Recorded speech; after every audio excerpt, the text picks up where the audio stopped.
आकाश में युद्ध सी 271 अध्याय 271 प्रस्थान से पहले छिपे हुए खतरे का समाधान करना। अचानक हुए धमाके की गूंज पूरे प्रशिक्षण मैदान में सुनाई दी। जोरदार धमाके से सभी ने अनजाने में अपने कान ढक लिए।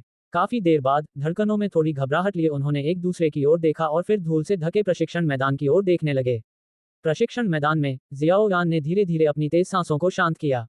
उसका चेहरा कुछ पीला पड़ गया था। पहले किए गए क्रोधित बुद्ध कमल ज्वाला के अनुकरण में भले ही इस बार कम ऊर्जा और आध्यात्मिक शक्ति की आवश्यकता थी और यह पिछली बार जितना भयानक नहीं था, फिर भी इसमें ऊर्जा और आध्यात्मिक शक्ति की आवश्यकता को कम नहीं आंका जाना चाहिए। इतनी मात्रा में डोची की आवश्यकता होने के कारण संभवतः मैं इसका उपयोग केवल 3 बार ही कर पाऊंगा, इससे पहले कि मेरे शरीर की डोची पूरी तरह समाप्त हो जाए। जियाओ यान ने धीरे से बुदबुदाया क्योंकि उसने महसूस किया कि उसके शरीर की डोची और आध्यात्मिक शक्ति में अचानक गिरावट आई है। उसने तुरंत अपना सिर उठाया और धूल से ढके हुए विपरीत दिशा की ओर देखा। जैसे ही उसने अपनी आस्तीनें लहराई, एक हल्की हवा चली और चारों ओर फैली पीली धूल को उड़ा ले गई। धूल का बादल छंटते ही सबकी निगाहों के सामने एक विशाल और गहरा गड्ढा अचानक प्रकट हो गया। प्रशिक्षण मैदान में मौजूद हर किसी की निगाहें पल भर में फड़कने लगीं। ये गहरा गड्ढा लगभग 4 से 5 मीटर गहरा था। इसका क्षेत्रफल भी काफी बड़ा था। मकड़ी के जाले की तरह इसमें कई मोटी और गहरी दरारें फैली हुई थीं, जो खुले क्षेत्र के लगभग आधे हिस्से को ढके हुए थीं। वो कहाँ है? शियाओ यान ने चारों ओर नजर घुमाई, लेकिन उसे लुओबू कहीं नजर नहीं आया। उसी क्षण उसने आंखें झपकाईं और अचंभित होकर कहा, खांसी, खांसी। शियाओ यान अभी स्तब्ध ही था कि अचानक गहरे गड्ढे से एक जोरदार खांसी की आवाज आई। तुरंत ही गड्ढे से एक हाथ धीरे धीरे ऊपर उठा और जमीन पर टिका। अंत में झुलसा हुआ काला सा दिखने वाला एक इंसान बड़ी मुश्किल से बाहर निकला। उसका आकार देखकर ऐसा लग रहा था मानो वह पहले वाला लुओबू ही हो। फिलहाल लुओबू का शरीर झुलसने के साथ साथ उसके शरीर पर मौजूद कठोर डोउची कवच पर अंगूठे के आकार की कई दरारें भी पड़ गई थीं। उसका शरीर थोड़ा कांप रहा था। उसके शरीर पर मौजूद डोउची कवच अपनी सीमा तक पहुंच चुका था और अंत में उससे एक धीमी सी चटकने की आवाज आई। दिखने में शक्तिशाली डोउची कवच तुरंत लुओबू के शरीर से धीरे धीरे अलग होने लगा, जिससे उसके नीचे छिपा पीला और भयभीत चेहरा दिखाई देने लगा। काले कोयले पर लुढ़के हुए प्रतीत हो रहे मानव आकृति को देखते हुए जियाओ यान ने पूछा, श्री लुओबू, क्या आप ठीक हैं? शाओ यान की पूछताछ सुनकर लुओबू ने धीरे से अपना सिर उठाया। उसने उस युवक के कोमल और सुंदर चेहरे पर एक नजर डाली और उसका शरीर सिहर उठा। उसके पीले सफेद चेहरे पर एक बेहद भद्दी मुस्कान आ गई। कंपनी लीडर शाओ यान, अगर वह हमला थोड़ा और करीब होता तो शायद इस समय मेरा शव भी नहीं बचता। शाओ यान ने लुओबू को देखा, जिसके चारों ओर की डोची शक्ति लगभग शून्य हो गई थी। वह अपने मन में अच्छी तरह समझ गया था कि लुओबू जानता था कि उसकी डोची शक्ति का कवच विस्फोट को झेलने के लिए पर्याप्त नहीं है, फिर भी उसने बचने का प्रयास नहीं किया। इसके बजाय वह एक लकड़ी के खंभे की तरह वहीं खड़ा रहा, जिससे कमल की ज्वाला उसके ऊपर से गुजरी और अंततः उसके सामने फट गई।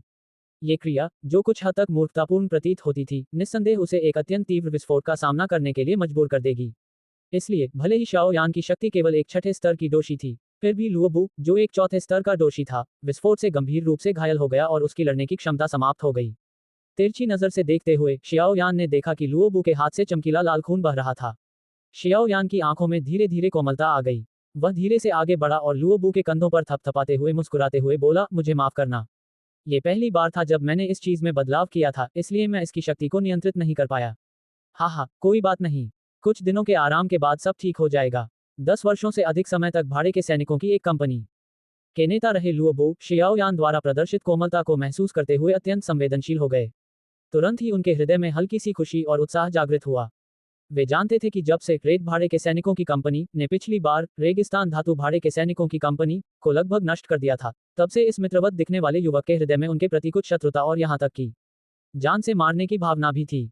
साथ ही लुओबू के मन में यह भी बात थी कि अगर शियाओ यान थोड़े ही समय में डेजर्ट मेटल मर्सिनरी कंपनी की ताकत बढ़ाना चाहता है, तो सैंड मर्सिनरी कंपनी के लिए विनाश से बचना मुश्किल होगा। लुओबू ने शियाओ यान को बिना किसी भाव के एक जीवित व्यक्ति को बर्फ की मूर्ति में बदलते हुए देखा था और उसे इसमें कोई संदेह नहीं था कि इस युवा युवक का हृदय निर्दयी है। हालांकि रेत भाड़े की कंपनी का वर्तमान में रेगिस्तान धातु भाड़े की कंपनी में विलय हो चुका था, फिर भी लुओबू को यह महसूस हो रहा था कि शियाओ यान का उसके प्रति संदेह और सतर्कता कम नहीं हुई थी। इस पर लुओबू केवल कड़वी हंसी हंस सकता था। रेगिस्तान धातु भाड़े की कंपनी में बिताए इस 1 महीने के दौरान उसे शियाओ यान की क्षमताओं की और भी स्पष्ट समझ प्राप्त हो गई थी। शियाओ यान की लगभग भयानक शक्ति के दबाव में उसके मन में जो कुछ विद्रोही विचार थे, वे पूरी तरह से समाप्त हो गए थे। ये कहा जा सकता है कि वर्तमान लुओबू ने अपने मन में धीरे धीरे खुद को रेत भाड़े की कंपनी के कंपनी लीडर के बजाय रेगिस्तान धातु भाड़े की कंपनी के सदस्य के रूप में मानना शुरू कर दिया था। हालांकि लुओबू के मन में ये विचार आ रहे थे, फिर भी शियाओ यान उससे सावधान रहा। इससे लुओबू के मन में एक बेबसी भरी कड़वाहट पैदा हुई। स्वाभाविक रूप से वह ये भी अच्छी तरह जानता था कि यह मानवीय स्वभाव है और वह किसी को दोष नहीं दे सकता था। जैसे ही लू बू को लगा कि शियाओ यान का ये पूर्वाग्रह बना रहेगा, तभी अचानक शियाओ यान की निगाहें नर्म हो गईं, जिससे वह चौंक गया। साथ ही उसे यह जानकर थोड़ी खुशी भी हुई कि अपनी जान जोखिम में डालकर निशाना बनने के उसके इस कदम से शियाओ यान का उसके प्रति डर काफी हद तक कम हो गया है। ये चोट सहना सार्थक था। लुओबू ने मन ही मन बुदबुदाया। उसके पीले सफेद चेहरे पर थोड़ी सी उत्तेजना भरी लालिमा आ गई। शाओ यान ने लुओबू के कंधों पर थपथपाया, भंडारक पेटी से एक उच्च श्रेणी की औषधि निकाली और उसे देते हुए मुस्कुराते हुए कहा, पहले अपने घावों का इलाज कराओ। एक बार जब तुम्हारे घाव ठीक हो जाएंगे तो तुम डेजर्ट मेटल मर्सिनरी कंपनी के उच्च अधिकारियों में सबसे महत्वपूर्ण बन जाओगे। तुम्हारी शक्ति के साथ तुम्हें जो जिम्मेदारियां निभानी होंगी वे छोटी नहीं होंगी। डेजर्ट मेटल कंपनी इस समय विस्तार के दौर से गुजर रही है। भविष्य में तुम्हें और भी अधिक मेहनत करनी पड़ सकती है। शाओ यान के इन शब्दों का निस्संदेह यही मतलब था कि उसने वास्तव में लुओबू पर भरोसा करना शुरू कर दिया था। इसलिए जब लुओबू ने ये शब्द सुने तो जिस हाथ से वह औषधि ग्रहण कर रहा था वह भी कांप उठा। उसे दूसरों के भरोसे की उतनी परवाह नहीं थी, लेकिन एक शक्तिशाली व्यक्ति, विशेषकर शाओ यान और हाइबो डोंग जैसे अत्यंत शक्तिशाली व्यक्तियों का भरोसा लुओबू को रोमांचित और सम्मानित महसूस कराने के लिए काफी था। कंपनी प्रमुख, आप निश्चिंत रहें, मैं ये सुनिश्चित करूंगा कि रेत भाड़े की कंपनी के सभी सदस्य सचमुच मरुस्थल धातु कंपनी के सदस्य बन जाएं। लुओबू ने जेड की बोतल को कसकर पकड़ रखा था। उसने थोड़ा झुककर शाओ यान की ओर इशारा करते हुए उत्साह से कहा, जब तक आप डेजर्ट मेटल मर्सिनरी कंपनी के प्रति समर्पित रहेंगे, यकीन मानिए, भविष्य में आपको जो लाभ मिलेंगे उन पर आपको विश्वास करना मुश्किल होगा।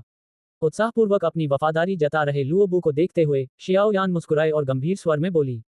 मजाकिया और कुछ हद तक रहस्यमय शब्दों को सुनकर लुओबू क्षण भर के लिए स्तब्ध रह गया, लेकिन फिर उसने तुरंत विनम्रतापूर्वक उत्तर दिया, हाँ हाँ, जल्दी ठीक हो जाओ। कल मैं और old high rock desert city छोड़ रहे हैं। डेजर्ट मेटल कंपनी में तुम्हारी ताकत सबसे ज्यादा है, इसलिए मेरी अनुपस्थिति में मुझे शायद तुम्हें डेजर्ट मेटल कंपनी का ज्यादा ध्यान रखने की जरूरत पड़ेगी। जियाओ यान ने धीरे से कहा। जाना? ये सुनकर लुओबू ने कुछ अजीब सी आवाज में पूछा। मैं राजधानी जा रहा हूँ। वहाँ कुछ काम है जिन्हें निपटाने के लिए मुझे आना बाकी है।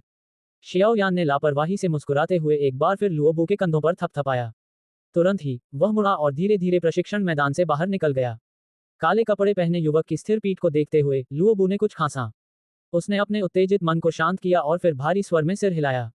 खुले मैदान के किनारे पर जहां अनेकों निगाहें सम्मानपूर्वक उसे देख रही थीं, जियाओ यान, जियाओ डिंग और जियाओली के पास आया। उसने उन दोनों की ओर मुंह किया, जिनके चेहरे अभी भी विस्मय से भरे थे। उसने मुस्कुराते हुए पूछा, क्या तुम दोनों वापस अपने पास नहीं लौटोगे? छोटे साथी, मैंने तो पहले सोचा था कि तुमने लुओबू को यूं ही निशाना बनाया है। ये वाकई अप्रत्याशित है कि तुम भाड़े के सैनिकों की टोली के भीतर मौजूद इस सबसे बड़े संभावित खतरे को उचित तरीके से निपटाने के लिए इस तरह की कार्रवाई करोगे। जियाओ डिंग ने प्रशिक्षण मैदान में मौजूद लुओबू पर नजर डाली और जियाओ यान से धीरे से कहा। शाओ यान ने हल्की सी मुस्कान बिखेरी, लेकिन अपने इरादों के बारे में कुछ भी स्पष्ट नहीं कहा। धीरे धीरे आकाश से नीचे उतर रहे हाइबो डोंग को देखते हुए शाओ यान ने धीमी आवाज में कहा, मेरे पास कोई विकल्प नहीं है। कल मुझे और बूढ़े हाई को रॉक डेजर्ट सिटी छोड़ना ही होगा। अगर मैंने संभावित खतरों को दूर करने के कुछ उपाय नहीं सोचे तो मैं चैन से नहीं जा पाऊंगा। तुम कल जा रहे हो? इतनी जल्दी? ये सुनकर शियाओ डिंग और शियाओली अचंभित रह गए और उन्होंने अपनी भौहें सिकोड़कर पूछा। जी हाँ, असल में मैंने 1 महीने पहले ही राजधानी जाने की तैयारी कर ली थी, लेकिन चोटों की वजह से मेरा रुकना बहुत लंबा खींच गया। अब मैं और देरी नहीं कर सकती। शियाओ यान मुस्कुराते हुए बोली। क्या तुम सचमुच 1 महीने बाद मिस्टी क्लाउड सेक्ट जाने का इरादा रखती हो? शियाओ यान के मुस्कुराते चेहरे को देखकर शियाओ डिंग की आवाज अचानक धीमी और कोमल हो गई और उसने पूछा, हाँ, मुझे वहां जरूर जाना चाहिए। जियाओ यान ने अपने होंठ सिकोड़े और हल्के से सिर हिलाया। उसकी आवाज धीमी लेकिन दृढ़ थी, उसमें जरा भी झिझक नहीं थी। मिस्टी क्लाउड सेक्ट बहुत ताकतवर संस्था है। उनसे निपटना आसान नहीं होगा। इसके अलावा मोकुल के प्रथम एल्डर मो चेंग आपके हाथों मारे गए थे। भले ही आपने अपनी पहचान छुपा रखी हो, लेकिन अगर आप दोबारा मिस्टी क्लाउड सेक्ट में आए तो आपकी पहचान उजागर हो सकती है। जब ऐसा होगा तो भले ही आप नालिन यानरान को हराने में कामयाब हो जाएं, मुझे डर है कि मिस्टी क्लाउड सेक्ट के वे बूढ़े मूर्ख आपको बिना किसी चोट के पहाड़ से आसानी से जाने नहीं देंगे। शियाओ डिंग ने चिंता से कहा। अगर वे वाकई समय आने पर ऐसा ही करने का इरादा रखते हैं तो उन्हें जीवन मरण के संघर्ष के लिए तैयार रहना चाहिए। शियाओ यान हल्के से हंसा। उसने अपना सिर उठाया और उनके बगल में एक विशाल चट्टान पर उतरे हाइबो डोंग को देखा। उसने कंधे उचकाए और हंसते हुए कहा, बूढ़े हाई, क्या आप सहमत हैं? तुम्हारा बड़ा भाई सही कह रहा है। मिस्टी क्लाउड सेक्ट से निपटना इतना आसान नहीं है। शियाओ यान को अपनी ओर देखते हुए देखकर हाइबो डोंग ने कड़वी मुस्कान के साथ कहा, हाँ, जो तुम चाहो। किसने मुझे तुम्हारे द्वारा बंदी बनाए जाने के लिए कहा था? 1 साल तक अंगरक्षक रहने के बाद अब तो ऐसा लगता है कि तुमने मेरे खिलाफ साजिश रचनी शुरू कर दी थी। हाँ, एक दो हुआंग मेरे दरवाजे पर पहुंचा दिया गया। अगर मैं बूढ़े हाई को आसानी से जाने देता तो क्या ये बहुत बड़ी बर्बादी नहीं होती? हाइबो डोंग के बेबस चेहरे को देखते हुए शियाओ यान ने मजाक किया। ये सुनकर हाइबो डोंग केवल कड़वी मुस्कान के साथ सिर हिला सका। शाओ यान ने बगल के पेड़ की शाखाओं में अपना सिर बढ़ाकर एक पत्ता तोड़ा। फिर उसने उसे अपने मुंह में रखा और हल्का सा चबाया, जिससे हल्की कड़वाहट उसके मुंह में फैल गई। उसने अपना सिर उत्तर दिशा की ओर घुमाया। उस दिशा में जियामा साम्राज्य के मिस्टी क्लाउड संप्रदाय का एक विशालकाय प्राणी बैठा था। देखते हैं उस समय क्या स्थिति होती है। अगर वे सचमुच हमें कोई रास्ता नहीं देते, तो चाहे मुझे खुद को गंभीर रूप से घायल होने तक धकेलना पड़े, मैं मिस्टी क्लाउड सैक पर सचमुच एंग्री बुद्ध लॉर्ड्स फ्लेम से हमला करूंगा। उस युवक की शांत, धीमी आवाज सुनकर हाइबो डोंग के चेहरे पर बेबसी के भाव उभर आए। उसने कड़वी मुस्कान के साथ सिर हिलाया और आह भरी, कितना पागल है। मिस्टी क्लाउड सैक्ट को, चाहे वह कितना भी शक्तिशाली क्यों न हो, तुम्हें उकसाने के परिणामों को झेलने में बहुत मुश्किल होगी। संपर्क सेवा की आकाश में युद्ध। सी 272 अध्याय 272 राजधानी पहुंचना। रात का अंधेरा छा गया और धरती को अपनी चपेट में ले लिया। आसमान में चांदी जैसा चांद चमक रहा था। उसकी हल्की चांदनी धीरे धीरे अंधेरे को दूर कर रही थी। शांत आंगन में 3 भाई आरामदायक मुलायम कुर्सियों पर लेटे हुए थे और आसमान में फैले तारों को निहारने के लिए अपना सिर ऊपर उठा रहे थे। कभी कभी वे अपने पास रखे शराब के प्याले को उठाते और एक दूसरे के लिए शराब डालते और साथ में पीते। अपने वाइन प्याले की सारी शराब एक ही घूंट में पीकर शियाओ यान मुड़ा और अपने दोनों बड़े भाइयों को देखा जो हल्के नशे में थे। वह धीरे से उठा, 2 पन्ने निकाले जिनके आवरण बेहद पुराने थे, और उन्हें शियाओ डिंग और शियाओली के बगल में एक छोटी मेज पर धीरे से रख दिया। उनकी जिज्ञासु निगाहों को देखकर उसने मुस्कुराते हुए कहा, ये 2 उच्च स्तरीय चीविधियां हैं। एक लकड़ी से संबंधित है और दूसरी बिजली से। इनकी शक्तियां आप दोनों से बिल्कुल मेल खाती हैं। प्रत्येक चीविधि में उससे मेल खाने वाली एक उच्च स्तरीय दाव तकनीक भी है। इन दोनों के बीच समन्वय से इनकी शक्तियों को कम नहीं आंका जा सकता। ये सुनकर जियाओ डिंग और जियाओली की थोड़ी नशे में धुत आंखें अचानक चमक उठी। केवल एक उच्च स्तरीय चीविधि जुबान श्रेणी को ही जिया मा साम्राज्य में एक खजाने के समान माना जाता था, जो धन दौलत होने पर भी बाजार में नहीं मिलता था। इसके अलावा इस चीविधि में एक 2 तकनीक भी शामिल थी, जो इसे एक संपूर्ण सेट बनाती थी। यदि गणना की जाए, तो इस चीविधि का मूल्य निस्संदेह समान श्रेणी की अन्य चीविधियों से कहीं अधिक था। इतनी दुर्लभ वस्तु के लालच में आकर शांत स्वभाव वाले शाओ डिंग के चेहरे पर भी कुछ लालसा झलक उठी। उसके बगल में बैठे शाओली ने शाओ यान के बोलते ही उस चांदी के रंग के स्क्रॉल को झट से पकड़ लिया। उसके बाद वह उसे अपने हाथ में लेकर खेलने लगा। उसे इतना प्रिय था कि वह उसे नीचे रखना ही नहीं चाहता था। अगर इन दोनों चीजों की नीलामी होती, तो कम से कम 3 मिलियन सोने के सिक्कों की ऊंची कीमत न मिलना इनकी प्रतिष्ठा को कम करना होता। जियाओ डिंग ने हरे रंग का स्क्रॉल लिया और उसे धीरे से रगड़ा।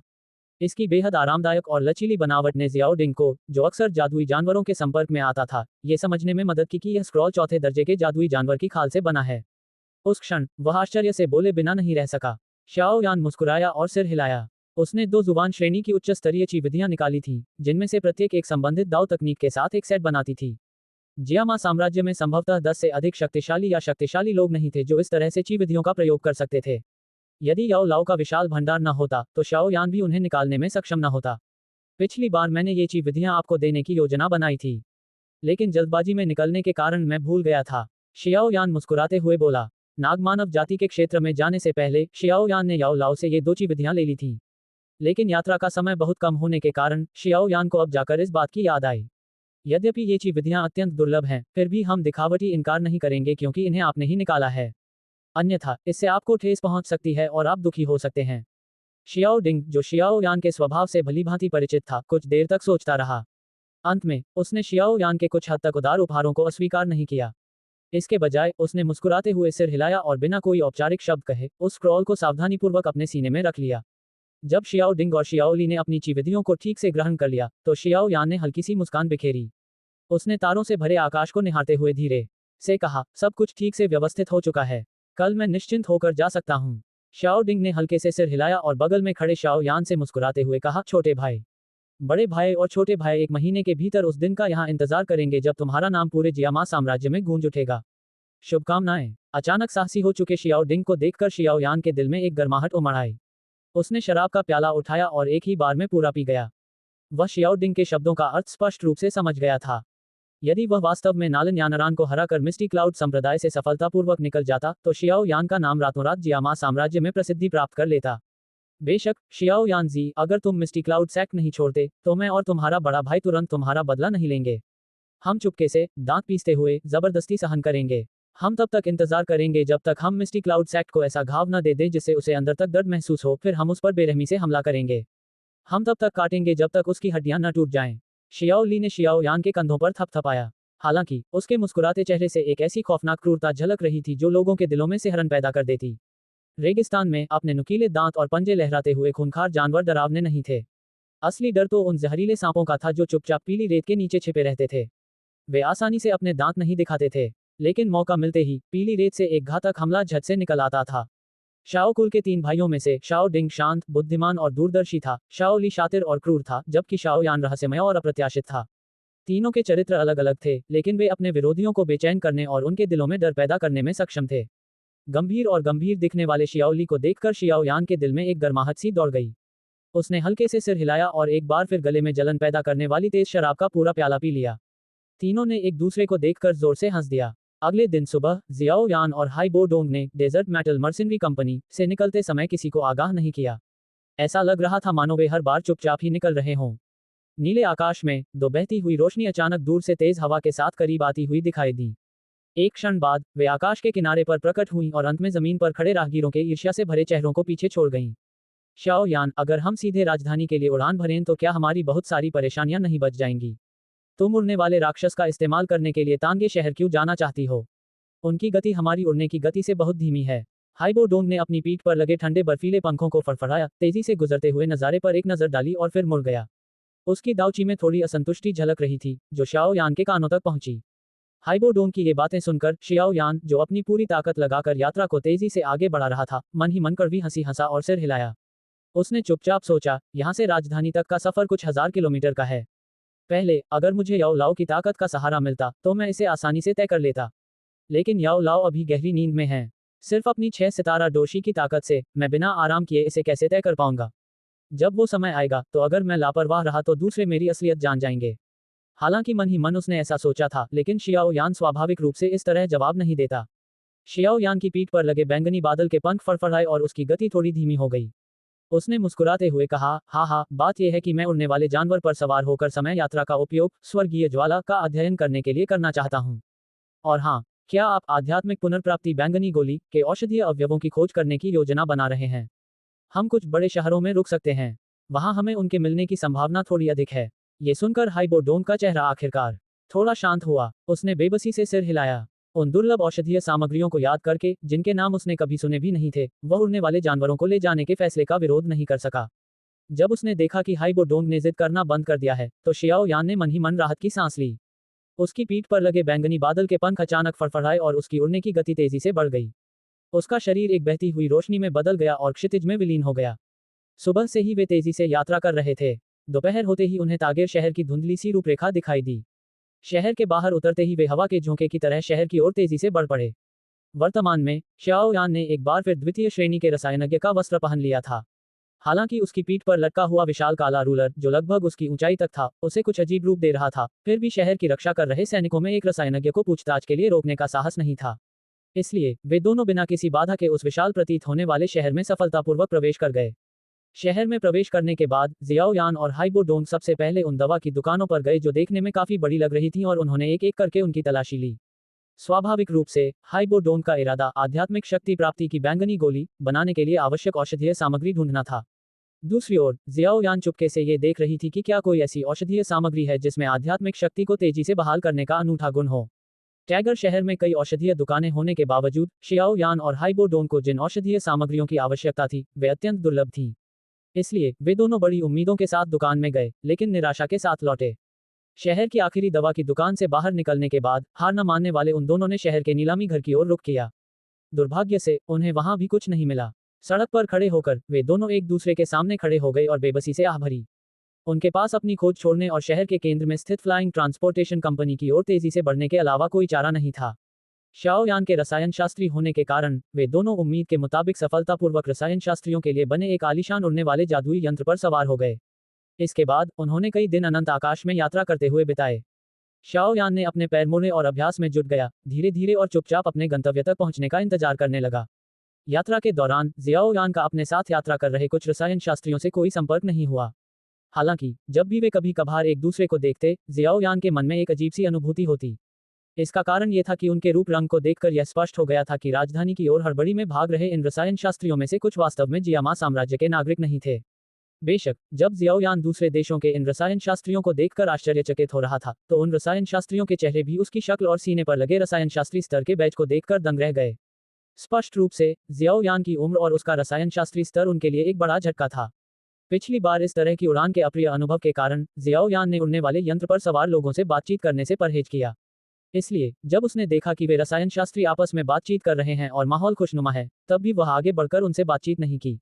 हालांकि एक बार जियाओ यान ने भव्य सभा शब्द सुना। कुछ क्षण के लिए असमंजस में रहने के बाद जियाओ यान को अचानक ब्लैक रॉक सिटी में स्थित एक रसायनज्ञ संघ शाखा के उपाध्यक्ष आओ तुओ का निमंत्रण याद आया। ऐसा लगता है कि ये सभी रसायन शास्त्रियों की भव्य सभा में भाग लेने के लिए जल्दी कर रहे हैं। जियाओ यान ने सिर हिलाया। अब जाकर उसे समझ आया कि जियामा साम्राज्य के क्षेत्र में इतने सारे अन्य देशों के रसायन शास्त्री इतनी बड़ी संख्या में क्यों आ गए थे। चूंकि यह कीमियागरों का भव्य सम्मेलन है, तो मुझे लगता है कि इन कीमियागरों के पास कई दुर्लभ प्राकृतिक खजाने होंगे। शियाओ यान के मन में ये भाव उमड़े। उसकी आंखें धीरे धीरे चमक उठीं। अगर वह मिस्टी क्लाउड सेक्ट जाने से पहले आध्यात्मिक शक्ति पुनः प्राप्त करने और याओ लाओ को जगाने के लिए कोई अनूठा खजाना ढूंढ ले, तो शियाओ यान को मिस्टी क्लाउड सेक्ट की इस यात्रा पर पूरा भरोसा हो जाएगा। इस विचार के साथ ही जियाओ यान के बाकी विचार थोड़े बेचैन हो गए। जैसे जैसे वह प्रतीक्षा करता रहा, लगभग 7 दिनों तक उड़ने वाला वह विशालकाय जीव अंततः धीरे धीरे अपने गंतव्य जियामा साम्राज्य की राजधानी जियामा पवित्र नगर में पहुंच गया। उड़ने वाले विशालकाय जानवर की पीठ पर खड़े होकर जियाओ यान ने बादलों के नीचे प्रकट हुए भव्य शहर को निहारने के लिए अपना सिर नीचे झुकाया। उसने धीरे से एक गहरी सांस ली। 3 साल का समय, 3 साल का कठिन प्रशिक्षण, आखिरकार वह यहाँ पहुंच गया। उस उड़ने वाले दानव के धीरे धीरे नीचे उतरने के बाद जियाओ यान की नजर अचानक राजधानी के उत्तर की ओर मुड़ गई। वहां एक विशाल पर्वत, जो निश्चित रूप से बहुत भव्य था, एक विशालकाय अजगर की तरह लेटा हुआ था और उससे हल्की हल्की आभा निकल रही थी जो आकाश की ओर उठ रही थी। उस स्थान पर जियामा साम्राज्य की अपार शक्ति मिस्टी क्लाउड सेक्ट स्थित थी। मिस्टी क्लाउड सेक्ट, नालन यानरान, वह निकम्मा आदमी हमारे समझौते के अनुसार आया है। शियाओ यान की निगाहें धुंध में छिपी उस भव्य पर्वत चोटी पर टकटकी लगाए टिकी हुई थी। इस समय उसका शरीर बुरी तरह कांप रहा था। आकाश में युद्ध, सी 273, अध्याय 273, प्राइम ऑक्शन हाउस, एक पुराना दोस्त। धतेरे की, अब से मैं इस टूटी फूटी चीज पर नहीं बैठूंगा। ये धीमी गति सचमुच असहनीय है। भीड़भाड़ वाली फ्लाइंग ट्रांसपोर्टेशन कंपनी से बाहर निकलते हुए हाइबो डोंग ने गहरी सांस ली और धीरे से बड़बड़ाया। हाइबो डोंग के चेहरे पर दिख रहे निराशाजनक भाव को देखकर शियाओ यान मुस्कुराया और अपना सिर ऊपर उठाया। उसकी निगाहें इस भव्य राजधानी पर घूमी और वह प्रशंसा से आह भरे बिना नहीं रह सका। इतने विशाल आकार के साथ जियामा का ये पवित्र शहर निस्संदेह उन सभी शहरों में पहले स्थान पर था जिन्हें शियाओ यान ने देखा था। ये वास्तव में जियामा साम्राज्य की राजधानी कहलाने योग्य है, क्योंकि यह इतनी प्रभावशाली और अद्वितीय है। जियाओ यान ने मुस्कुराते हुए कहा और अपनी जीभ से एक आवाज निकाली जो प्रशंसा का भाव दर्शाती थी। हाइबो डोंग को इन उबाऊ इमारतों को देखने में कोई दिलचस्पी नहीं थी। उसने चारों ओर नजर घुमाई और फिर अचानक पूछा, तुम मिस्टी क्लाउड सेक्ट कब जा रहे हो? अब से आधा महीना बाद। जियाओ यान ने 3 वर्षीय समझौते के लिए समय की गणना करते हुए सोचा और जवाब दिया, अभी तो बहुत समय बचा है। तो अब हम कहाँ जाएं? ये सुनकर हाइबो डोंग ने भौहें चढ़ाईं और तुरंत चिढ़कर पूछा, ठीक है, चलिए पहले राजधानी में नीलामी घर जाकर देखते हैं। जियामा साम्राज्य में व्यापारिक लेन देन का ये सबसे बड़ा केंद्र है। वहां हमारी जरूरत की कुछ चीजें जरूर मिल जाएंगी। इसके बाद हम रसायन शास्त्री संघ के मुख्यालय जाएंगे। शाओ यान ने अपनी ठुड्डी सहलाते हुए मुस्कुराते हुए जवाब दिया, रसायन शास्त्रियों की इस बड़ी सभा का आयोजन वहीं होगा। मैं वहां जाकर देखना चाहता हूँ। इसके अलावा रसायन शास्त्री तरह तरह की कीमती औषधीय सामग्री इकट्ठा करना पसंद करते हैं। हो सकता है कि हमें आध्यात्मिक पुनर्प्राप्ति बैंगनी गोली के लिए जरूरी औषधीय सामग्री वहां मिल जाए। ही, अच्छा ही हुआ। ये कीमियागरों का भव्य सम्मेलन जियामा साम्राज्य में एक दुर्लभ और महान आयोजन है। इसे चूकना खेदजनक होगा। हाइबो डोंग ने शाओ यान की योजना का विरोध नहीं किया। उन्होंने अपनी सफेद दाढ़ी सहलाई, मुस्कुराते हुए कुछ रुचि से कहा, लेकिन आपके लिए इस कीमियागरों के भव्य सम्मेलन को देखना वाकई फायदेमंद होगा। एक कीमियागर के लिए यह न केवल आपको अपने ही पेशे के लोगों से मिलने का अवसर देता है, बल्कि इसका एक असाधारण महत्व भी है।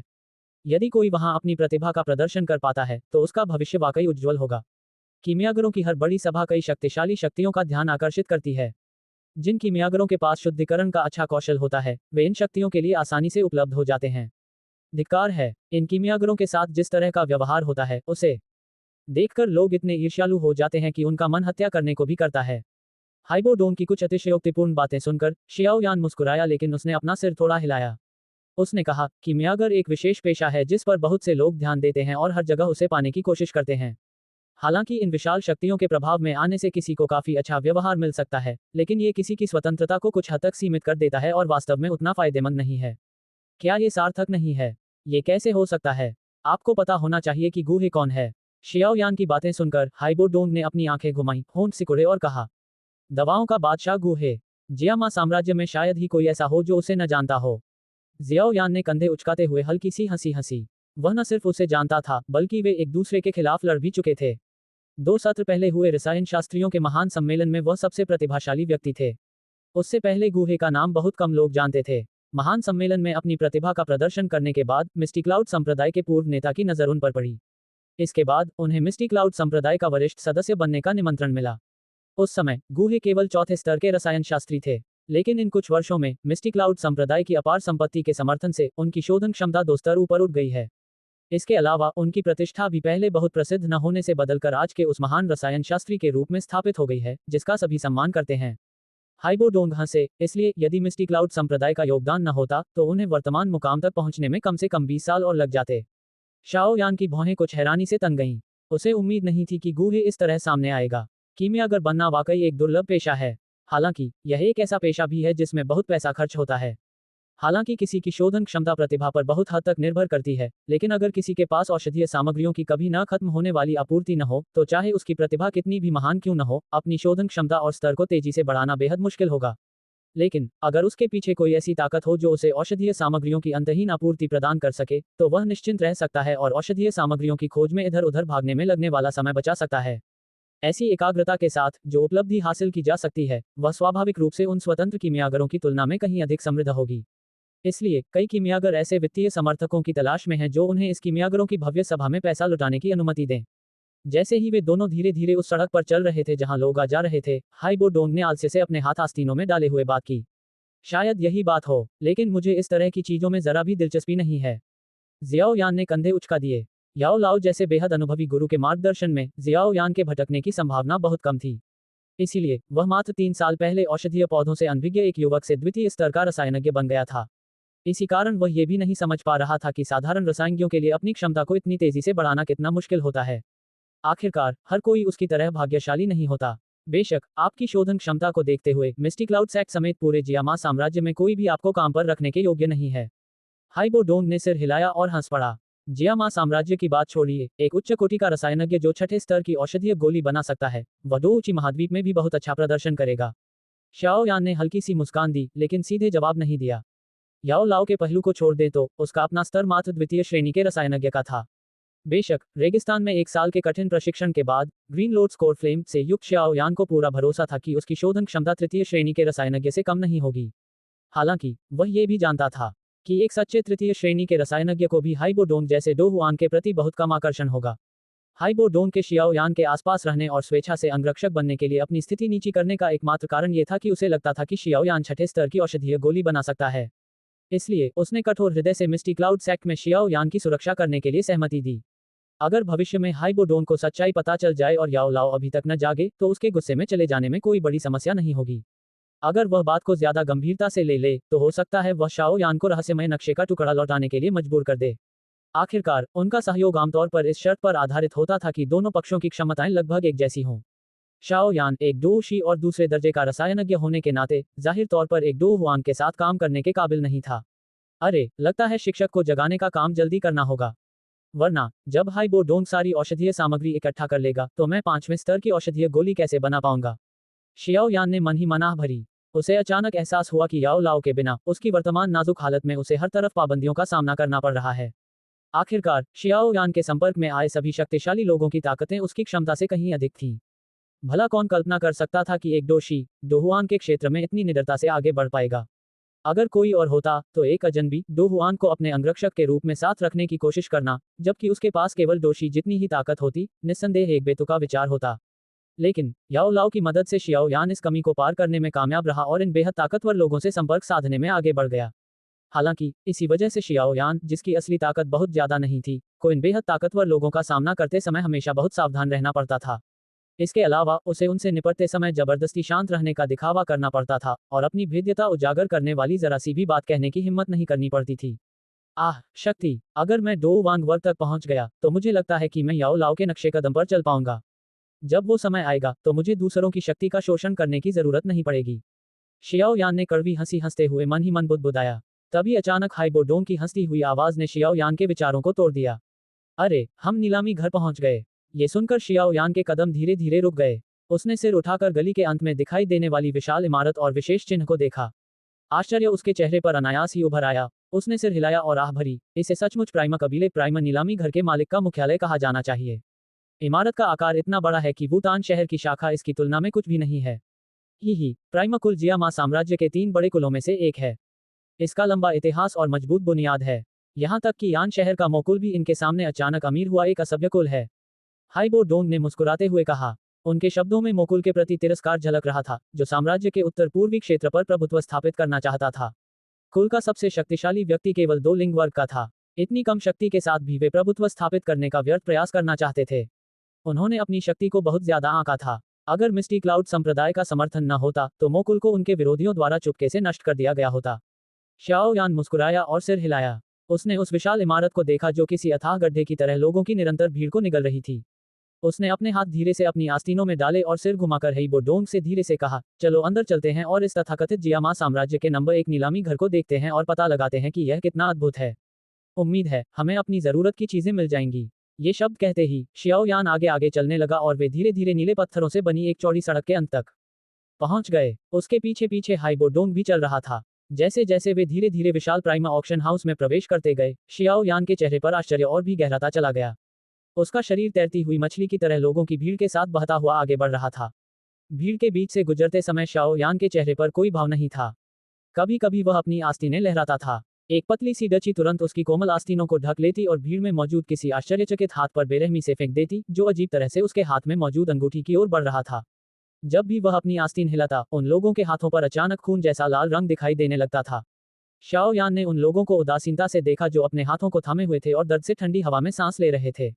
उसके होंठों के कोने पर एक ठंडी मुस्कान उभर आई। इस तरह की हरकतें उसके लिए आम बात थीं, जब वह वुतान शहर में अपने कबीले के बाजार का प्रबंधन करता था।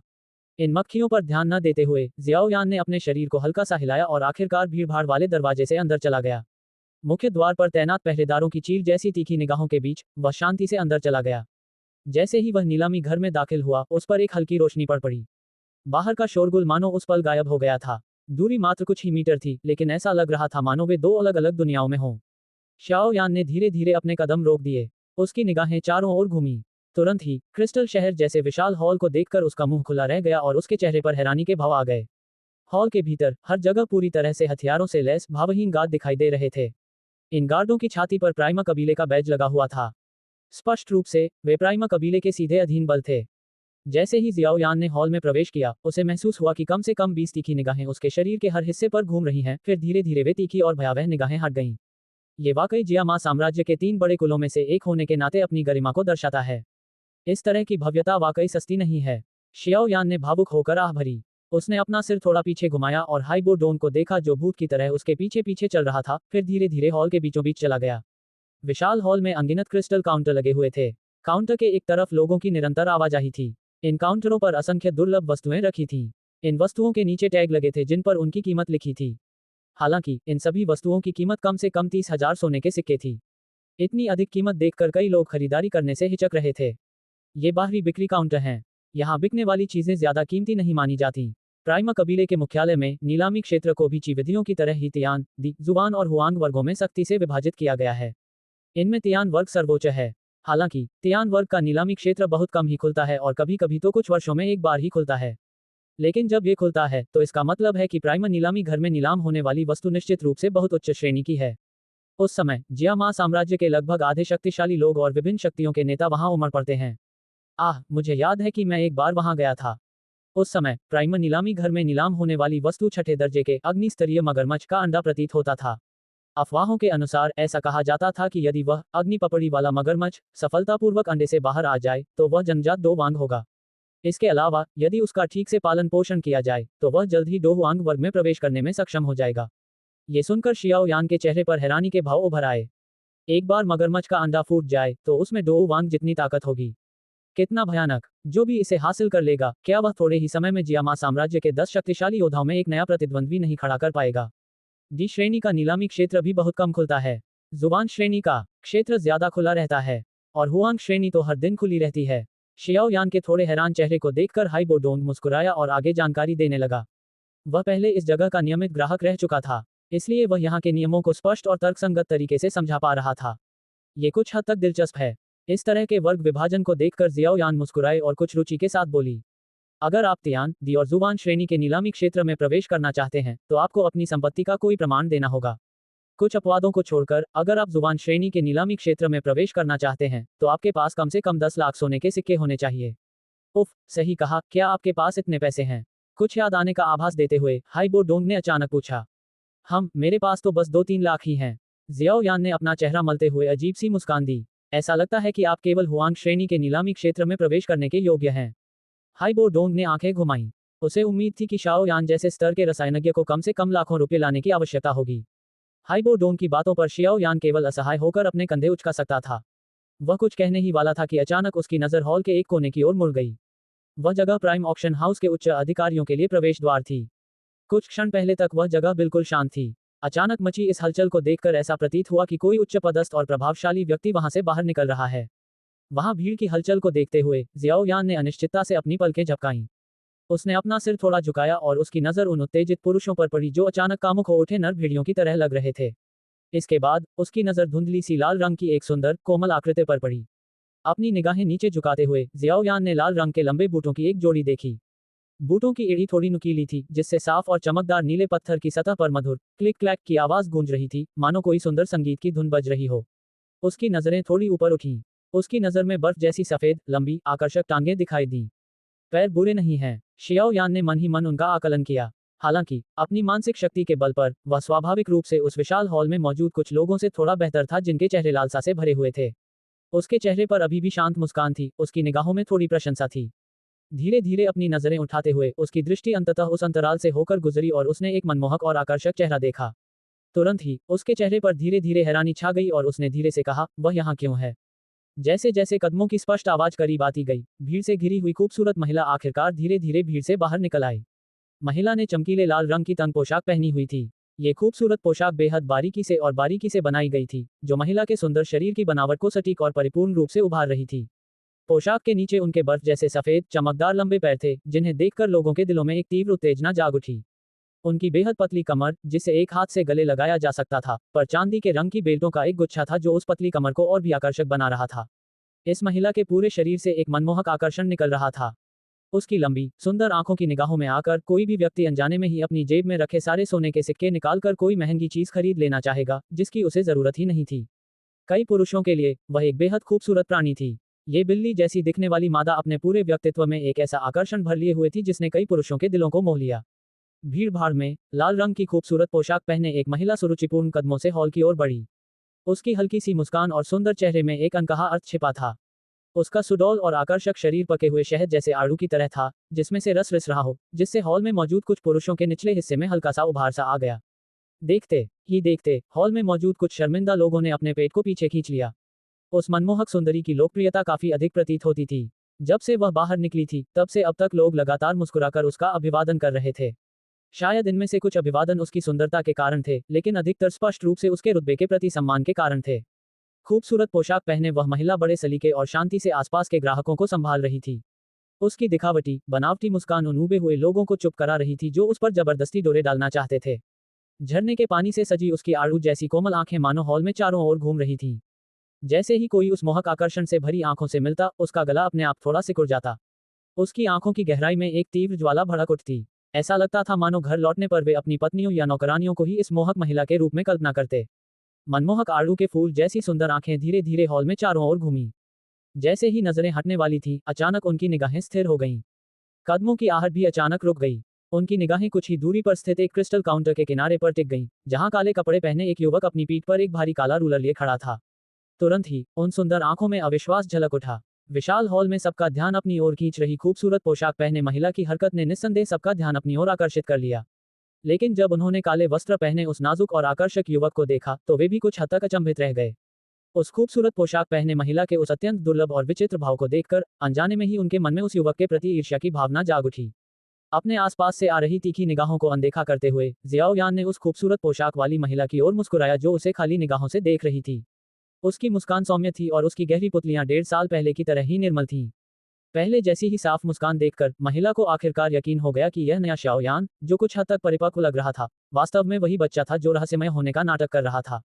स्पष्ट कदमों की आहट के साथ खूबसूरत पोशाक पहने महिला धीरे धीरे शियाओ यान की ओर बढ़ी। कुछ क्षण बाद वह उसके सामने रुक गई। इतने करीब आकर उसने महसूस किया कि जो लड़का अभी केवल उसकी छाती तक ही पहुंचा था, वह अब उसे बराबरी के स्तर पर देख पा रहा था। शाओ यान दीदी, 3 साल बाद आपसे मिलकर ऐसा लग रहा है कि आप सचमुच बदल गए हैं। आप तो इस हद तक बदल गए हैं कि मैं आपको पहचान ही नहीं पाए। मुस्कुराते हुए और उस नाजुक और आकर्षक युवक को निहारते हुए उस खूबसूरत महिला ने धीरे से एक गहरी सांस ली। उसकी सुरीली पोशाक के नीचे उसकी भरी हुई छाती अपनी गोलाई के कारण उभरी हुई सी लग रही थी और बेहद मोहक थी। उसने अपना सुंदर चेहरा ऊपर उठाया और एक और मुस्कान के साथ उसका अभिवादन किया। याफेई जी और भी ज्यादा मनमोहक और दिलकश होती जा रही है। यह अफसोस की बात है कि वुतान शहर छोड़कर तुमने न जाने कितने नौजवानों के दिलों को दुख पहुंचाया है। शियाओ यान ने अपने सामने से आती उस मोहक खुशबू को धीरे से महसूस किया। उसके मन में अचानक वह घिनौनी घटना याद आ गई जब नीलामी घर में पहली बार दाखिल होते समय उसने देखा था कि आखिरी पंक्ति में बैठे कुछ लोग छुपकर उसे घूर रहे थे। हल्की हंसी के साथ उसने उन्हें छेड़ा। टीएल, दीदी का अर्थ है छोटा भाई, जी का अर्थ है बड़ी बहन। उनके सामने खड़ी खूबसूरत और शानदार पोशाक पहने महिला आश्चर्यजनक रूप से भूटान शहर में स्थित प्राइमा ऑक्शन हाउस शाखा की शीर्ष नीलामीकर्ता याफी थी। मैंने अपने कबीले द्वारा सौंपा गया मिशन पूरा कर लिया है। स्वाभाविक रूप से मुझे कुछ कार्यभार संभालने के लिए वापस लौटना होगा। लेकिन वास्तव में यह आपकी वजह से ही संभव हो पाया है। इन वर्षों में आप कभी वापस नहीं लौटे, इसलिए मुझे धन्यवाद व्यक्त करने का अवसर नहीं मिला। चूंकि आज हमारी मुलाकात हुई है, इसलिए आपकी बड़ी बहन यहाँ धन्यवाद कहेंगी। याफी ने उन गहरे काले आंखों को निहारा जो 3 साल पहले की तरह ही निर्मल थीं। आमतौर पर ऐसी आंखें देखने की आदि, जिनमें इच्छा और अधिकार की भावना छिपी होती थी, उसे एहसास हुआ कि वह इन निर्मल आंखों को बहुत पसंद कर रही है। उसने अपने लाल होठों को सिकुड़ा, अपने हाथ पीछे रखे और थोड़ा आगे झुककर शियाओ यान की ओर मुंह करके हल्की मुस्कान के साथ बोली। उन दोनों के बीच के कोण के कारण याफी द्वारा कृतज्ञता का ये विनम्र भाव, जिससे खूबसूरत पोशाक थोड़ी नीचे खिसक गई, तुरंत ही शियाओ यान की नजर में एक गहरी क्लीवेज और चमकदार सफेदी के रूप में प्रकट हुआ, जिसे देखकर कई लोग पागल हो जाते। पल भर में किसी का चेहरा धीरे धीरे थोड़ा गुलाबी हो गया। संपर्क सेवा की शर्तें आकाश में युद्ध। सी 274 अध्याय 274 दुष्ट। जब याफी ने अपना सिर उठाया तो संयोगवश उसने देखा कि शियाओ यान का चेहरा थोड़ा लाल हो गया था। उस क्षण उसके सुंदर और आकर्षक चेहरे पर हैरानी और खुशी के भाव एक साथ उभर आए। फिर उसने तुरंत अपना मुंह ढक लिया और कोमल स्वर में हंसते हुए कहा, शियाओ यान दीदी, 3 साल बाद आपसे मिलने के बाद आप न केवल परिपक्व हो गई हैं, बल्कि और भी ज्यादा शर्मीली हो गई हैं। मैं हमेशा से बहुत शर्मीला रहा हूँ। जियाओ यान ने सिर हिलाते हुए गंभीरता से कहा। 3 साल पहले तुम ऐसे नहीं थे। क्या शियाओ यान दीदी भूल गई हैं? उस समय जब मैंने तुम्हारी पहचान की थी, तुम बेहद असभ्य थे। ये कहते हुए याफेई की खूबसूरत गुलाबी आंखों में एक मुस्कान झलक उठी। याफेई को देखकर, जो अपनी मुस्कान और गुस्से के बीच एक मोहक आकर्षण बिखेर रही थी, शियाओ यान कुछ हद तक असहाय महसूस कर रहा था। 3 साल के प्रशिक्षण के बाद ये परिपक्व महिला और भी अधिक आकर्षक लग रही थी। शायद अब उसकी सामाजिक स्थिति में बदलाव के कारण उससे बात करते समय उसमें पहले जैसी झिझक नहीं थी, बल्कि पुराने दोस्तों की तरह मिलने के कारण उनका रिश्ता कुछ अधिक स्नेहपूर्ण हो गया था। जियामा, पवित्र नगर में आने का आपका इरादा उस समझौते के कारण ही होना चाहिए, है ना? याफी के चेहरे से मुस्कान धीरे धीरे गायब हो गई। उसने अपने सामने खड़ी शियाओ यान को घूरते हुए धीरे से पूछा। शियाओ यान मुस्कुराया और हल्के से सिर हिलाया। उसने कहा, उस समय किसने मुझे इतना उत्तेजित कर दिया था कि मैंने वह समझौता कर लिया। इन 3 सालों में उस समझौते की वजह से मैंने बहुत सारी कठिनाइयां झेली हैं। याफेई ने शियाओ यान के चेहरे को देखा, जिसमें पहले जैसी भावुकता और मासूमियत नहीं थी। 3 साल पहले की तुलना में अब उसमें अधिक परिपक्वता और गंभीरता थी। उसने आह भरी। हालांकि शियाओ यान ने उसे इन 3 वर्षों के अपने अनुभवों के बारे में विस्तार से नहीं बताया था, लेकिन वह अपने मन में जानती थी कि उसने ऐसी कठिनाइयों का सामना किया होगा जिनकी कल्पना करना भी दूसरों के लिए मुश्किल होगा। शियाओ यान दीदी, 3 साल के प्रशिक्षण के बाद मुझे लगता है कि आपको जियामा साम्राज्य में मिस्टी क्लाउड संप्रदाय की ताकत का स्पष्ट अंदाजा हो गया होगा। याफी ने भौहें चढ़ाते हुए धीरे से कहा। मुझे सब पता है। यह एक बहुत बड़ा प्राणी है जिसे हमारे शियाओ कबीले को नष्ट करने के लिए केवल एक उंगली की आवश्यकता होगी। शियाओ यान ने मुस्कुराते हुए शांत भाव से कहा। आह, उस शांत चेहरे को निहारते हुए, जिस पर कोई भाव नहीं था, याफेई ने बेबसी से सिर हिलाया और कहा, 3 साल बीत गए, फिर भी तुम्हारा स्वभाव इतना हठी है। लेकिन तुम निश्चिंत रहो, मिस्टी क्लाउड संप्रदाय की प्रतिष्ठा और रुतबे को देखते हुए, अगर उन्हें तुमसे कितनी भी गहरी नाराजगी भी हो, वे शियाओ वंश को नुकसान नहीं पहुंचाएंगे। मिस्टी क्लाउड संप्रदाय के ये घमंडी बूढ़े लोग अपनी बेइज्जती नहीं करेंगे।